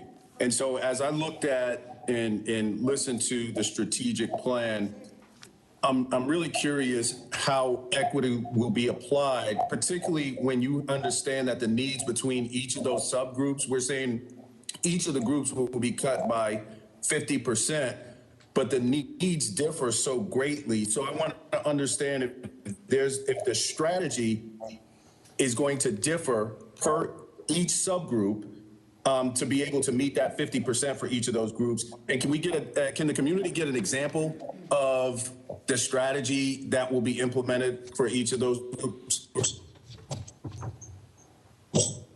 Dr. Jones, I see you approaching the camera. Did you want to take this?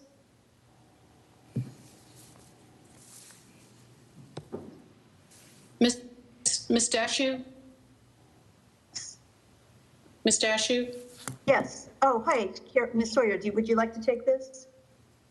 I think there are a couple of things that I cannot speak to the detailed instructional strategies, but I can talk about one of our main equity tools, which is funding from the county, which allows us to provide differential staffing across the district. We are able, with county funding, to add staff in schools that need the most supports. So that means additional teachers, facilitators, teachers for English language learners, and other supports. And it is that county funding that allows us to do that. Now, our funding from the state we still have not recovered from the Great Recession of 2008. Our funding has effectively gone down over the last many years. So we are hampered in those efforts. We need, in order to fully support our students, we need the staff available to do so. And we are committed to differential staffing and making sure that staff are where they need to be to serve the students who need them most. Okay, thank you. Commissioner Meyer, please. I have one question. So I used to teach, and I know we had programs that specifically were there to increase graduation. Other programs like literacy, other programs that tutored in math. What specific parts of your plan can you give us specifics, like actual programs? I taught in an alternative high school. That was a plan. It was part of a plan. Are there specific tutoring programs you use for specific schools? Do schools have autonomy? They can have their own plan. Is that part of the plan? I hope those make sense. Yes. There are, I'll try. Ms. I'll look at Dashiell? that. Yeah, do you want to answer that one too, Ms. Sawyer? Yes, part of the plan is to build in consistency across the district. One of the things that we found through some internal study with some external partners is that we really needed to ensure that all students across the district had access to a consistent and a high standards aligned curriculum. We found that while there was a period in CMS history and nationally where there was sort of wild, wild west of education, every school should be autonomous and they should serve their own population. And what we found in retrospect, and this is a national trend, this is not CMS, that didn't work, that it created tremendous inequities. And yes, CMS has layers of, has a number of programs. You talked about alternative high school. We have Geringer Focus, which is internal to Geringer, which pulls the students who are most at risk for not graduating, students who may have recently immigrated to the country, who may be limited English proficient, who may have other, who are basically overage and undercredit for whatever reason. And we have programs to help them graduate. We also work with an array of essential community partners to support our students. But yes, we have targeted initiatives. We work with Reed Charlotte. We work with a couple of various literacy programs and math tutoring programs. And we rely on our community partners, many of them nonprofits, to help us with this because we don't have the internal resources to accomplish this. I think it's telling that we have a I'm sorry, again, in the interest of time, I'm going to ask that we go to Commissioner Rodriguez-McDowell. That's the last commissioner question, and then either there's going to be very little time for discussion or we would go past the impact of COVID-19. I assume everybody wants to hear about COVID-19 in brief fashion. Commissioner Rodriguez-McDowell, your question, please. Thank you. In the interest of time, I'm going to pass my turn so we can move on. Okay, just time check. We are at 3:20. We were hoping to try to get to more of an open discussion at this point. The presentation is ready for impact of COVID-19. I assume that is of critical interest to both boards. Is that correct? It's pretty important to share this, and it's just a few more slides. Okay, I'll ask it to be brief because it seems there's obviously great passion for more open discussion around this. Please go ahead, Ms. Dashiell. Yes, so it's important to remember that for 9 months now, we have been in a remote learning stance or some combination of all remote learning or remote and partly in person, going back and forth. Our students and our teachers, starting in March, are doing things that they have never done before.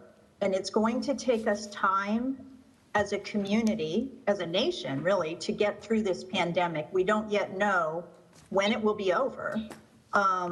As we're all aware, the COVID numbers are going up again here locally. What I do know is that we will never go back to school the same way that we used to. We will never teach the way that we used to teach. We will never reach students in the way that we used to reach them. We are learning as we go along.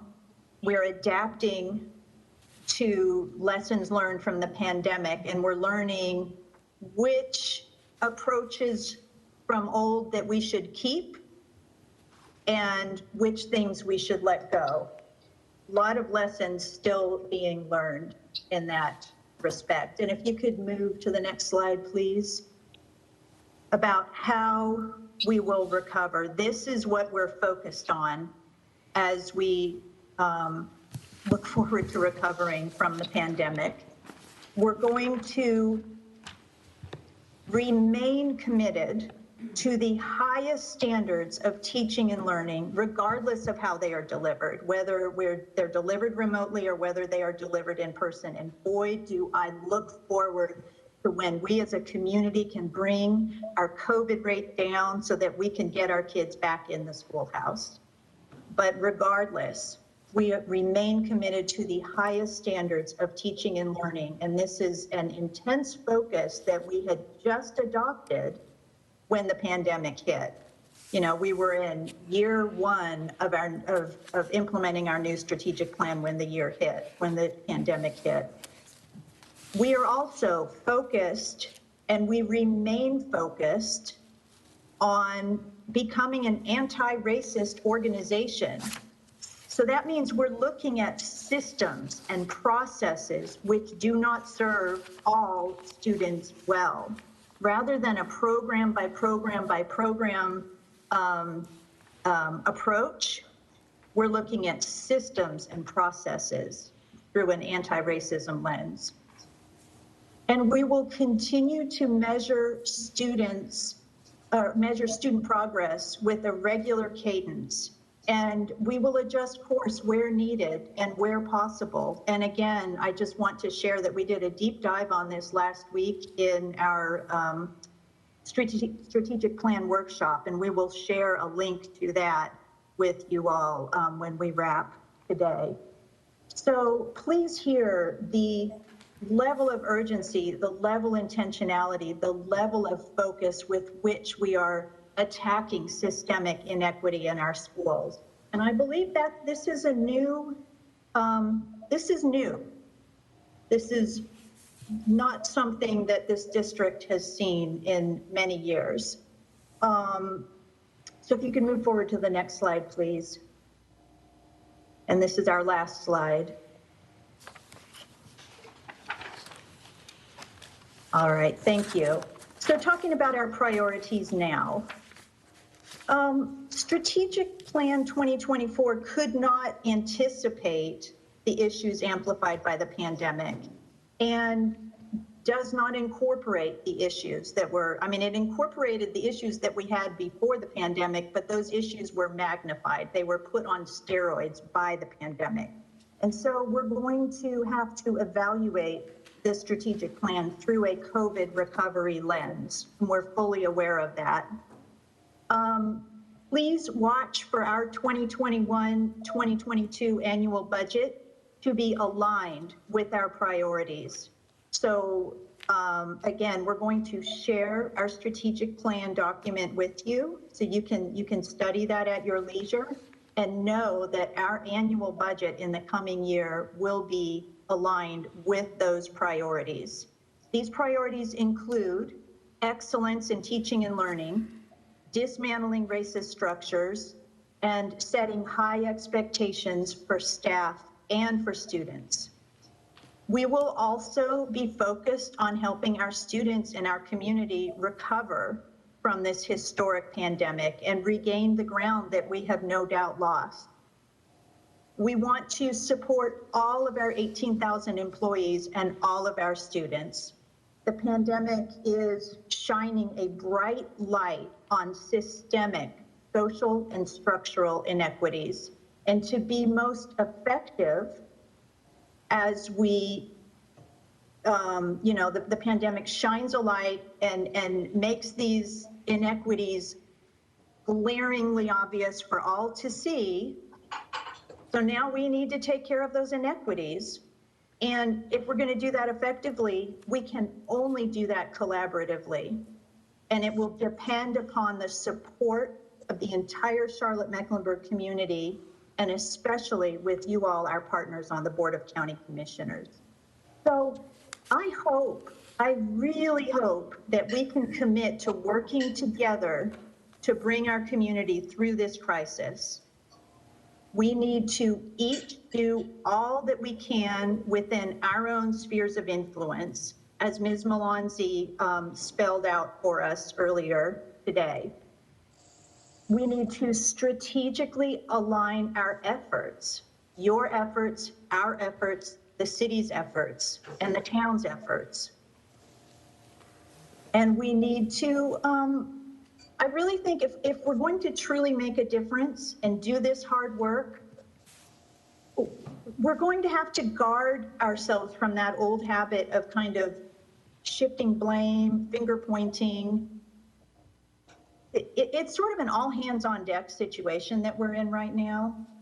And we have absolutely got to work together within the roles that we have been assigned by the state, and with, bearing in mind what our voters voted us in to do.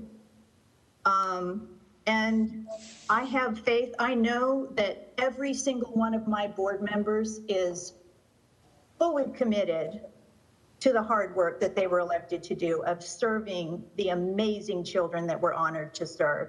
And I know that every one of your commissioners has a good heart and absolutely wants a better opportunities for the kids of our community. So we've got to find a way to work together respectfully to do what we can. And I believe that we can do a lot better for our community. Okay, and with that, we'll go to the next round of questions. And I know that my board members have questions too. Okay. Again, time check. We're barely over 30 minutes left, and I'm sure 19 people that want to say something.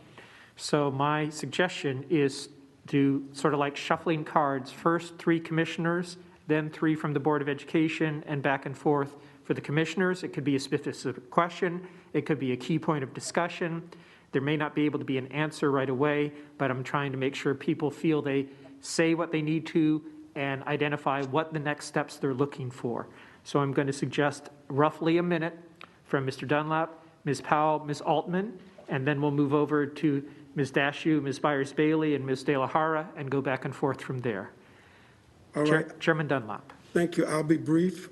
This question comes from a constituent, and the question is, why is CMS not complying with the law regarding failing students in MTSS? Okay, thank you for bringing forward that specific question from a constituent. Going on to Commissioner Powell. So you're just submitting. I just want to put it on the table, and we'll see if other people either want to answer or identify that they need to follow up on that. Okay. I think this board is, well, I'll just speak for myself. For myself, I'm always willing to partner. There is such a frustration, and I worked on the United Agenda in 2004, United Agenda for Children, where we believed, the whole community believed, that that was going to make a big difference going forward. And so while we understand that everyone is working hard and that there are wonderful teachers, there's a frustration that we are failing our children. We've been failing them for a long time. And what we really need is, again, I just take charge leadership of everyone working together with a very serious strategic plan. So I look forward to seeing that. Thank you. Thank you. That was just under a minute. Commissioner Altman. Thank you so much. Chairwoman Dashew, I like what you said about we have to work together. And we know that COVID is going to make outcomes for our students worse. And we know that that's going to be expressed disproportionately. So again, Black and brown students will suffer disproportionately in COVID. And to your point about us needing to work together, as a community, schools should be the last thing that has to close. But you have decided that you need to close because of our infection rate, which I understand, but that reflects on the rest of us as a community. Every time we are in a meeting and we are not wearing a mask, every time we go indoors with people outside our family and not wearing a mask, every time we socialize or gatherings, we are making community spread worse, which is causing schools to have to close. So it is incumbent on each and every one of us to contribute to school being able to get back in session by never ever taking off that mask if you are not with your family member and you are inside or not at least 6 feet outside. So thank you very much. Thank you. 1 minute and 1 second. So over to Ms. Dashew, then Ms. Byers-Bailey, then Ms. De La Hara. Ms. Dashew.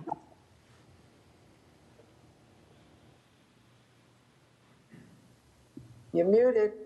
You're muted. You did. Ms. Dashew? Yep. No, Ms. Dashew. We'll come back. Ms. Byers-Bailey, since you're up there, Oh, let's wait, do it. sorry, I couldn't unmute there. Go ahead, Ms. Dashew.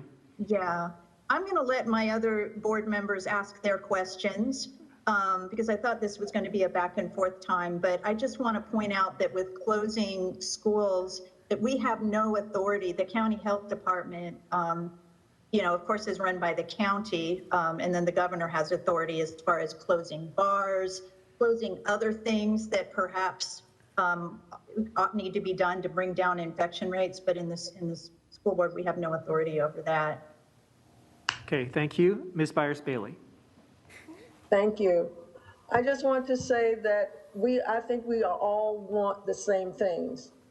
In District 2, we are striving to put excellence in each one of our schools. We have a Cambridge program in West Meck. We have a IB in both West Charlotte and Harding, and we are striving to put extra programs in these schools that will support these students not only during the class time, but as well as after class. We have some excellent partners that are partnering with our students to give them some opportunities that they have never seen before.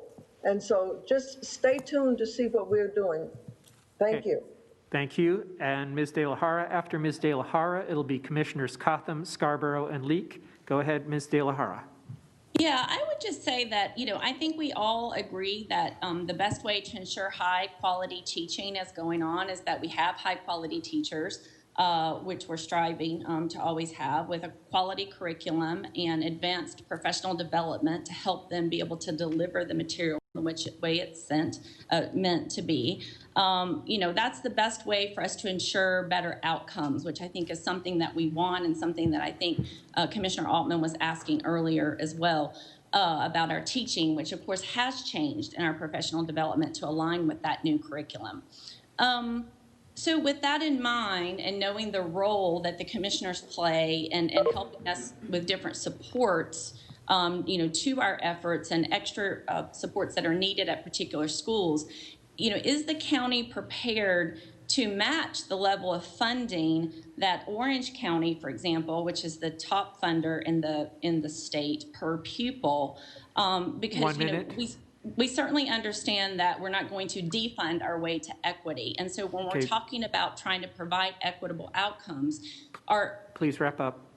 Sure, sir. I apologize. I guess the question is could we look to, or I'm asking for a greater investment in helping us to meet those goals, because we have all the same goals. I'd like to see us get to Orange County's level. Okay, that's it for now. Thank you. Over to Commissioner Cotham, please. Are we not looking to respond to that? Not at this moment. I want to get everyone to have a chance, and then we'll probably have a small slice for more open discussion.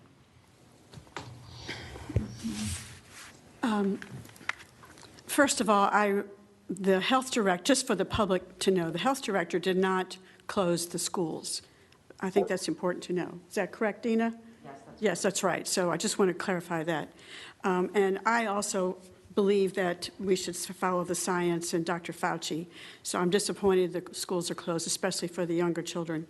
I am not convinced, and I want to be more convinced that, you have that what's happening in your schools the last few months. You give us a brief information, but I saw a tremendous, and I encourage you to try to replicate this from another school district that gave 42 pages of great details. They know exactly what has happened with their children, and they gave details that were fantastic, and I'm sure this gives great confidence to the parents and also to all of the employees of that school district. And it's like 42 pages long. So I hope that you might think about really looking deep and see exactly where your children are, because if you don't know where they are and how much they have fallen behind, I don't know how you can plan for them to achieve. Thank you. Thank you. Commissioner Scarborough. Continue on. I rather write mine and send it in because I think that we are doing a whole lot of stuff that I wasn't expecting, but go right ahead. Okay, thank you. Commissioner Leek. Thank you. 3,000 children were left behind based on the statement by the school board as we move forward. But yet, when I said that, you wanted to say it was not true. I got it from you and the newspaper. My question is, what do you intend to do about the west side of town? You can talk about all the programs you want to. When do you intend to bring a better program or making sure that children on the west side of town have the equity that the children on the south side of town? They have no grief with what's going on. If it were reversed, white kids were not being taught and black kids were, what would be your response? Thank you, Commissioner Leek. Next three from the Board of Education, Ms. Shipp, Ms. Cheek, Dr. Jones. Ms. Shipp first, please. Yes. I want to say we are very concerned. It is true. We're in a sense of urgency. We've had this pandemic to interrupt somewhat what we do. I had an opportunity to volunteer at a school since COVID when the K-5 opened. And I spoke to a principal and several that did. They were concerned. What will we do differently? They brought back the kindergartners who had, for example, who had not done much since March and said, we know we're going to have a plan different to move these children. And I'm looking at schools, and I'm going to say this in District 2, and they were concerned. We were looking at principals. If you have a highly effective principal and highly effective teachers, they are looking at just that. They are working with their parents. We need community support. We need parent support. This isn't everybody to make it happen. I was involved in strategic schools, which really helped, and I'll say District 2. So these are the things we need to continue to be strategic, work hard, and hear that we are concerned. These things are happening, and it's going to take, it's a process. But yes, we have to be strategic and differentiate what we do at our schools to make it happen. Thank you. Sorry to interrupt. Ms. Cheek. So children arrive at the schoolhouse with a luggage cart full of baggage from everything that's happened to them during their time away from school and everything that happened to them from birth to 5 years old when they come to school. Today, much different than when my daughter started school in the 90s, the teachers have a luggage cart that is so full that they can't spend their whole 6 hours teaching. Were our teachers today spending their whole time in teaching and instruction, our students would not have the gap. The students in District 2, 3, 4, 5, 6, and 1 would not be failing, and we would be successful. But the luggage cart is full of things that are under the purview of you guys, the county commissioners. So I need us today to make a commitment that we take care of the things on that luggage cart, things like homelessness that have increased, things like food instability, things like mobility issues. All those things have increased over the last 25 years in this county. And we're not taking care of those. We've got to take care of those so that our teachers can spend 100% of their time teaching. And when we do that and we roll our sleeves to take care of both the outside and the inside things, I think our teaching will improve and our students' lives overall will be improved. Thank you. Thank you. Dr. Jones. Yes, thank you. I most want to say that I think this pandemic has or should have provided a learning curve for us as educators, as it has for all the community. And that is around parent empowerment and parent partnership. I have said, and I know this is not new to many who are listening, that I think we need to do a better job of that. And we have to be very aggressive in that parent empowerment, in that parent partnership. Okay, thank you. And the next three are commissioners, Commissioner Jarrell, Commissioner Meyer, Commissioner Rodriguez-McDowell. Commissioner Jarrell first, please.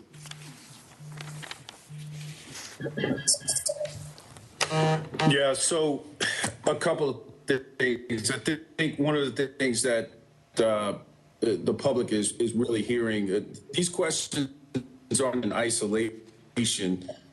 You know, we ask them because we represent constituents as well. And the fundamental questions I wrestle with are, you know, what is when children are not properly educated, regardless of the reasons. What's my role as a county commissioner and my responsibility to my constituents and the children and families I represent? With over $1 billion invested since I've been sitting on the board, you know, I have to ask myself, are in particular black and brown families, socioeconomically disadvantaged families, are they receiving the right level of return on investment? And I think that is some of the frustration that that may be coming across, because this is it's such a critical issue to so many people, and we are passionate about it. And it is fair to say that if it was reversed and this was white children experiencing this, the community would react differently. And so it's our role to make sure that we have the same level of outrage and we have the same level and continue to push at that same rate. Thank you. Commissioner Meyer. I want to say at the very beginning of this presentation, it was said that, let me read what I wrote, there isn't one answer about who trumps the other. It is shared. I agree with that. And I do look forward to seeing the strategic plan. And to the school board members, I think you have the hardest job of anyone. And I wouldn't take your job for the world. I just want you to know that. And so thank you for what you're doing. I do look forward to collaboration. I do feel the frustration. And to echo Commissioner Leek and Commissioner Jarrell, what would be happening if this were white children? I think that is a very important question. Thank you. Thank you. Commissioner Rodriguez-McDowell. Thank you very much. I think the first thing I want to say is that I believe that I was elected to partner with my colleagues, both on the school board and on the county commission. And I think one of the most underlying things that we're all hearing today is that racism is at the root of the scores and these problems that we're facing. And so Amen. I believe that I'm here to be a part of dismantling that. And one specific thing I want to ask for is I want to ask for an addendum to the strategic 2024 plan. And this addendum would be a written plan about how we're going to deal with the fallout of COVID-19, an intensive remediation program for this summer, and a fall acceleration plan. Thank you. That concludes my comments. Thank you. And we have 4 from the Board of Education in this order: Ms. Sawyer, Ms. Marshall, Mr. Strain, Mr. Schul. First, Ms. Sawyer, please. Thank you. Racial disparities exist in all parts of our community, and many of them fall outside the purview of the school system. Preterm infants are at high risk for learning problems. Black women are 50% more likely to deliver preterm than white or Hispanic women.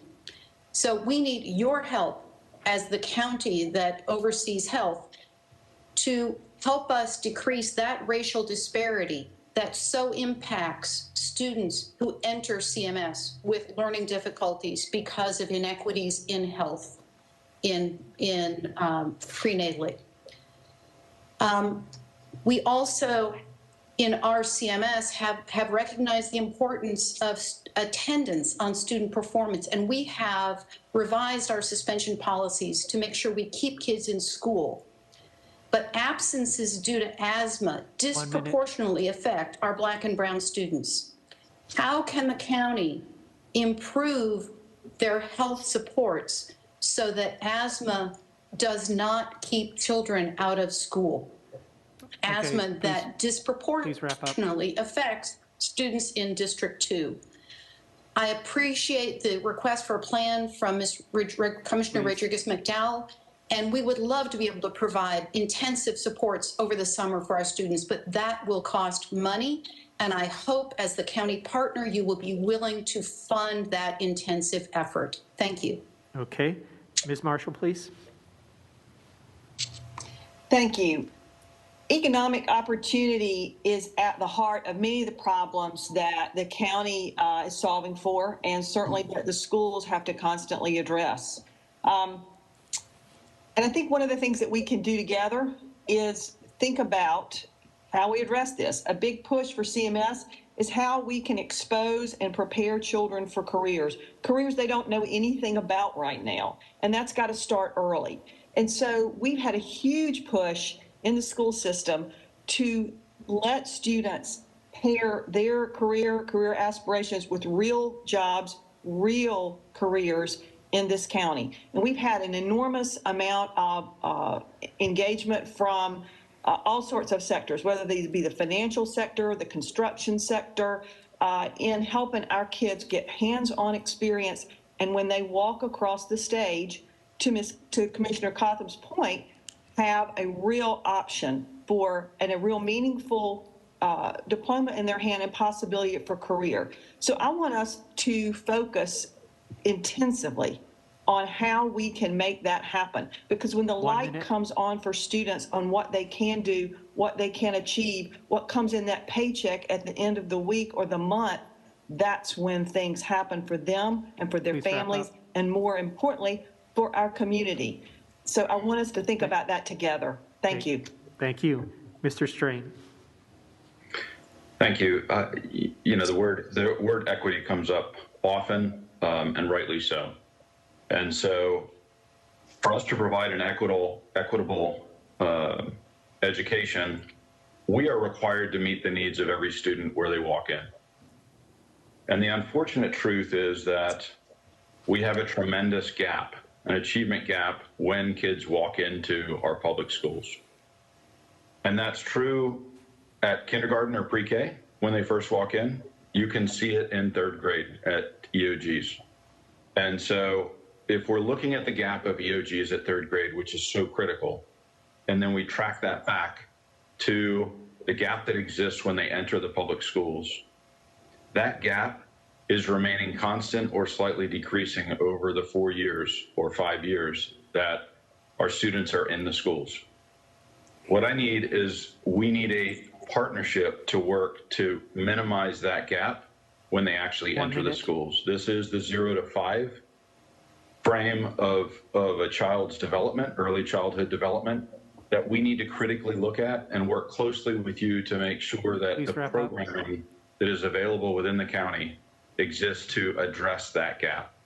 Secondly, on the COVID. Sorry, sir, I'm going to ask you to hold off, please. Mr. Schul. Thank you.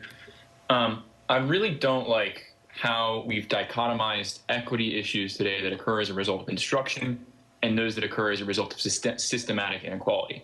Because on the instruction side, CMS has done things like establishing a minimum of 10 AP courses per school, intensive professional development, new curriculum, and demographic-specific data on graduation rates that is freely published on the CMS website.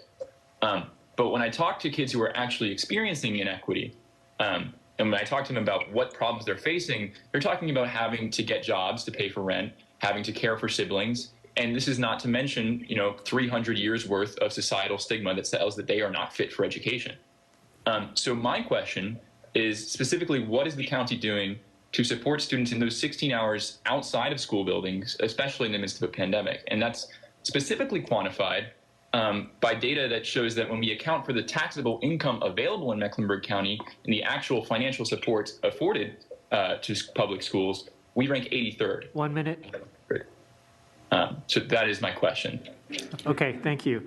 I will acknowledge frustration with just about everybody with me in terms of the timing of very short conversations.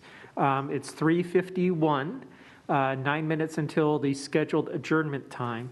I will know that Ms. Dashew had passed before, but I'm going to suggest we go to closing comments by the board chairs rather than try to open up further discussion, given that it would be vastly unequal. I'm going to suggest at least roughly 2 minutes with a very gentle reminder from me for Ms. Dashew, then Ms. Dunlop, and then we could conclude the meeting, or you could adjust the adjournment time and we could go further, but that's up to the chairs at least working with their boards. So Ms. Dashew, I'm going to give you the first, and then Chairman Dunlop. Again, I'll give a gentle 2-minute reminder for these wrapping up comments, please. Thank you. And I mean, I kind of expected this to be a contentious meeting because this is sort of historically for decades been the relationship between these two boards. But I just want to say how I want you all to hear, and I want our public to hear how deeply committed I am to solving for this achievement gap. It is not easy work, but I am committed to doing it. And I hope that instead of fighting each other, we can fight together on behalf of the kids that we serve. And just remember that the solutions require resources. We cannot solve systemic inequity on hopes and prayers and on talk alone. So whether you're talking about consistently giving students access to rigorous, engaging, culturally relevant curriculum, whether you're talking about professional development for teachers and teacher assistants, or having enough guidance counselors and social workers or psychologists, or school buildings that are clean and safe, and not too crowded. If we're going to give our students the sound and basic education that is their constitutional right, and I think we should give students more than just a sound and basic education, these are all the things that are needed, and they're not free. And as a school board in North Carolina, we do not have our own funding authority. So that's where the partnership comes in. Thank you. Chairman Dunlap. Well, first of all, I want to make it clear that this is not necessarily the county commission talking. We are sharing with you the concerns of the community. These are the things that have been brought to our attention. What concerns me is that when we tell you what the community is saying, your response to us is, well, if you take care of the poverty rate, we'll do better. I would ask you then to compare the poverty rate to the graduation rate. Graduation rate is far worse. The homeless rate, you said, if you take care of homelessness, we'll take care of the student achievement gap. The student achievement gap is far worse. But you say you don't want to blame. So, you know, the bottom line is, as long as I've been on the school board, as long as I've been on the county commission, this board of commissioners has always sought to work with the school board. That's demonstrated by the virtue of the fact that we give you over $700 million a year. And so you want to compare us to Wake County. Wake County gets results, but you want us to give you additional dollars that doesn't produce results. So maybe we need to talk about how we pay for results as opposed to just appropriating dollars. Yeah, we want to work in partnership, but every time we have a meeting, it's at our request. Not one time can I recall where the school board has said, we'd like to meet with you because we want to share some good news, or we want to share some data, or we want to share with you our accomplishments. That's not a partnership if it's always one-sided. So we're here because the community has engaged us to get the results that they're looking for, and it's because they feel as if though they're not being heard. You know, I guess the bottom line is, I feel the frustration of this community. I feel the frustration of our board. That aside, if we're going to work together, we're going to have to work together in a partnership. And so when we raise questions and concerns, it is not to be beating up on you. It is to get responses to the constituents who are asking us the questions. And the reason they come to us is because, as has been stated in the presentation, we hold the purse strings, and they want to know that their dollars are being appropriately used. And so people shouldn't get upset if we ask you for data to support why we support or allocate funds for results. So I hope we can get on the right track and work together. It has been stated this is an opportunity for a new start, and I hope we will start with a partnership in mind. Thank you, Mr. Dunlap. Thank you, all members and all presenters. With about 2 minutes till adjournment, I'm turning this back over to the separate chairs to adjourn their boards from this meeting.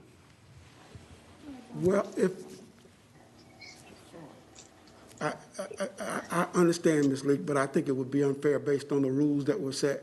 So and we'll come up, we'll deal with that another time. So if there's nothing else for this board, then I would ask for a motion to adjourn. So move. All right, is there a second? Second. Been moved, has been moved by Commissioner Scarborough, seconded by, who was that? Commissioner Altman. We'll have to do a roll call vote. I knew I looked at it and said, okay. All right, Commissioner Meyer, how do you vote? Yes. Commissioner Leak? No. Commissioner Powell? Yes. Commissioner Cotham? Aye. Commissioner Jarrell? Aye. Commissioner Altman? Aye. Commissioner Scarborough? Aye. Commissioner McDowell? Aye. Madam Clerk, the chair votes aye. That's 8-1 in favor of adjournment. All right. Our meeting stands adjourned. Okay, and I turn it over to Ms. Dashew for however she needs to adjourn her board. All right, I'll take a motion to adjourn. So moved. So moved. About something. Second. Second. Okay, I think I heard a motion from Dr. Jones and a second from Ms. Byers-Bailey. Okay, so now I will do a roll call vote. I will follow Commissioner Dunlap's model there. So Ms. De La Hara, how do you vote? Yes. Ms. Shipp? Yes. Ms. Cheek? Absolutely, yes. Dr. Jones? Yes. Ms. Sawyer? Yes. Marshall? Yes. Mr. Strain? Aye. Vice Chair Byers-Bailey? Yes. And the chair votes yes. Thank you all. We are adjourned. All right.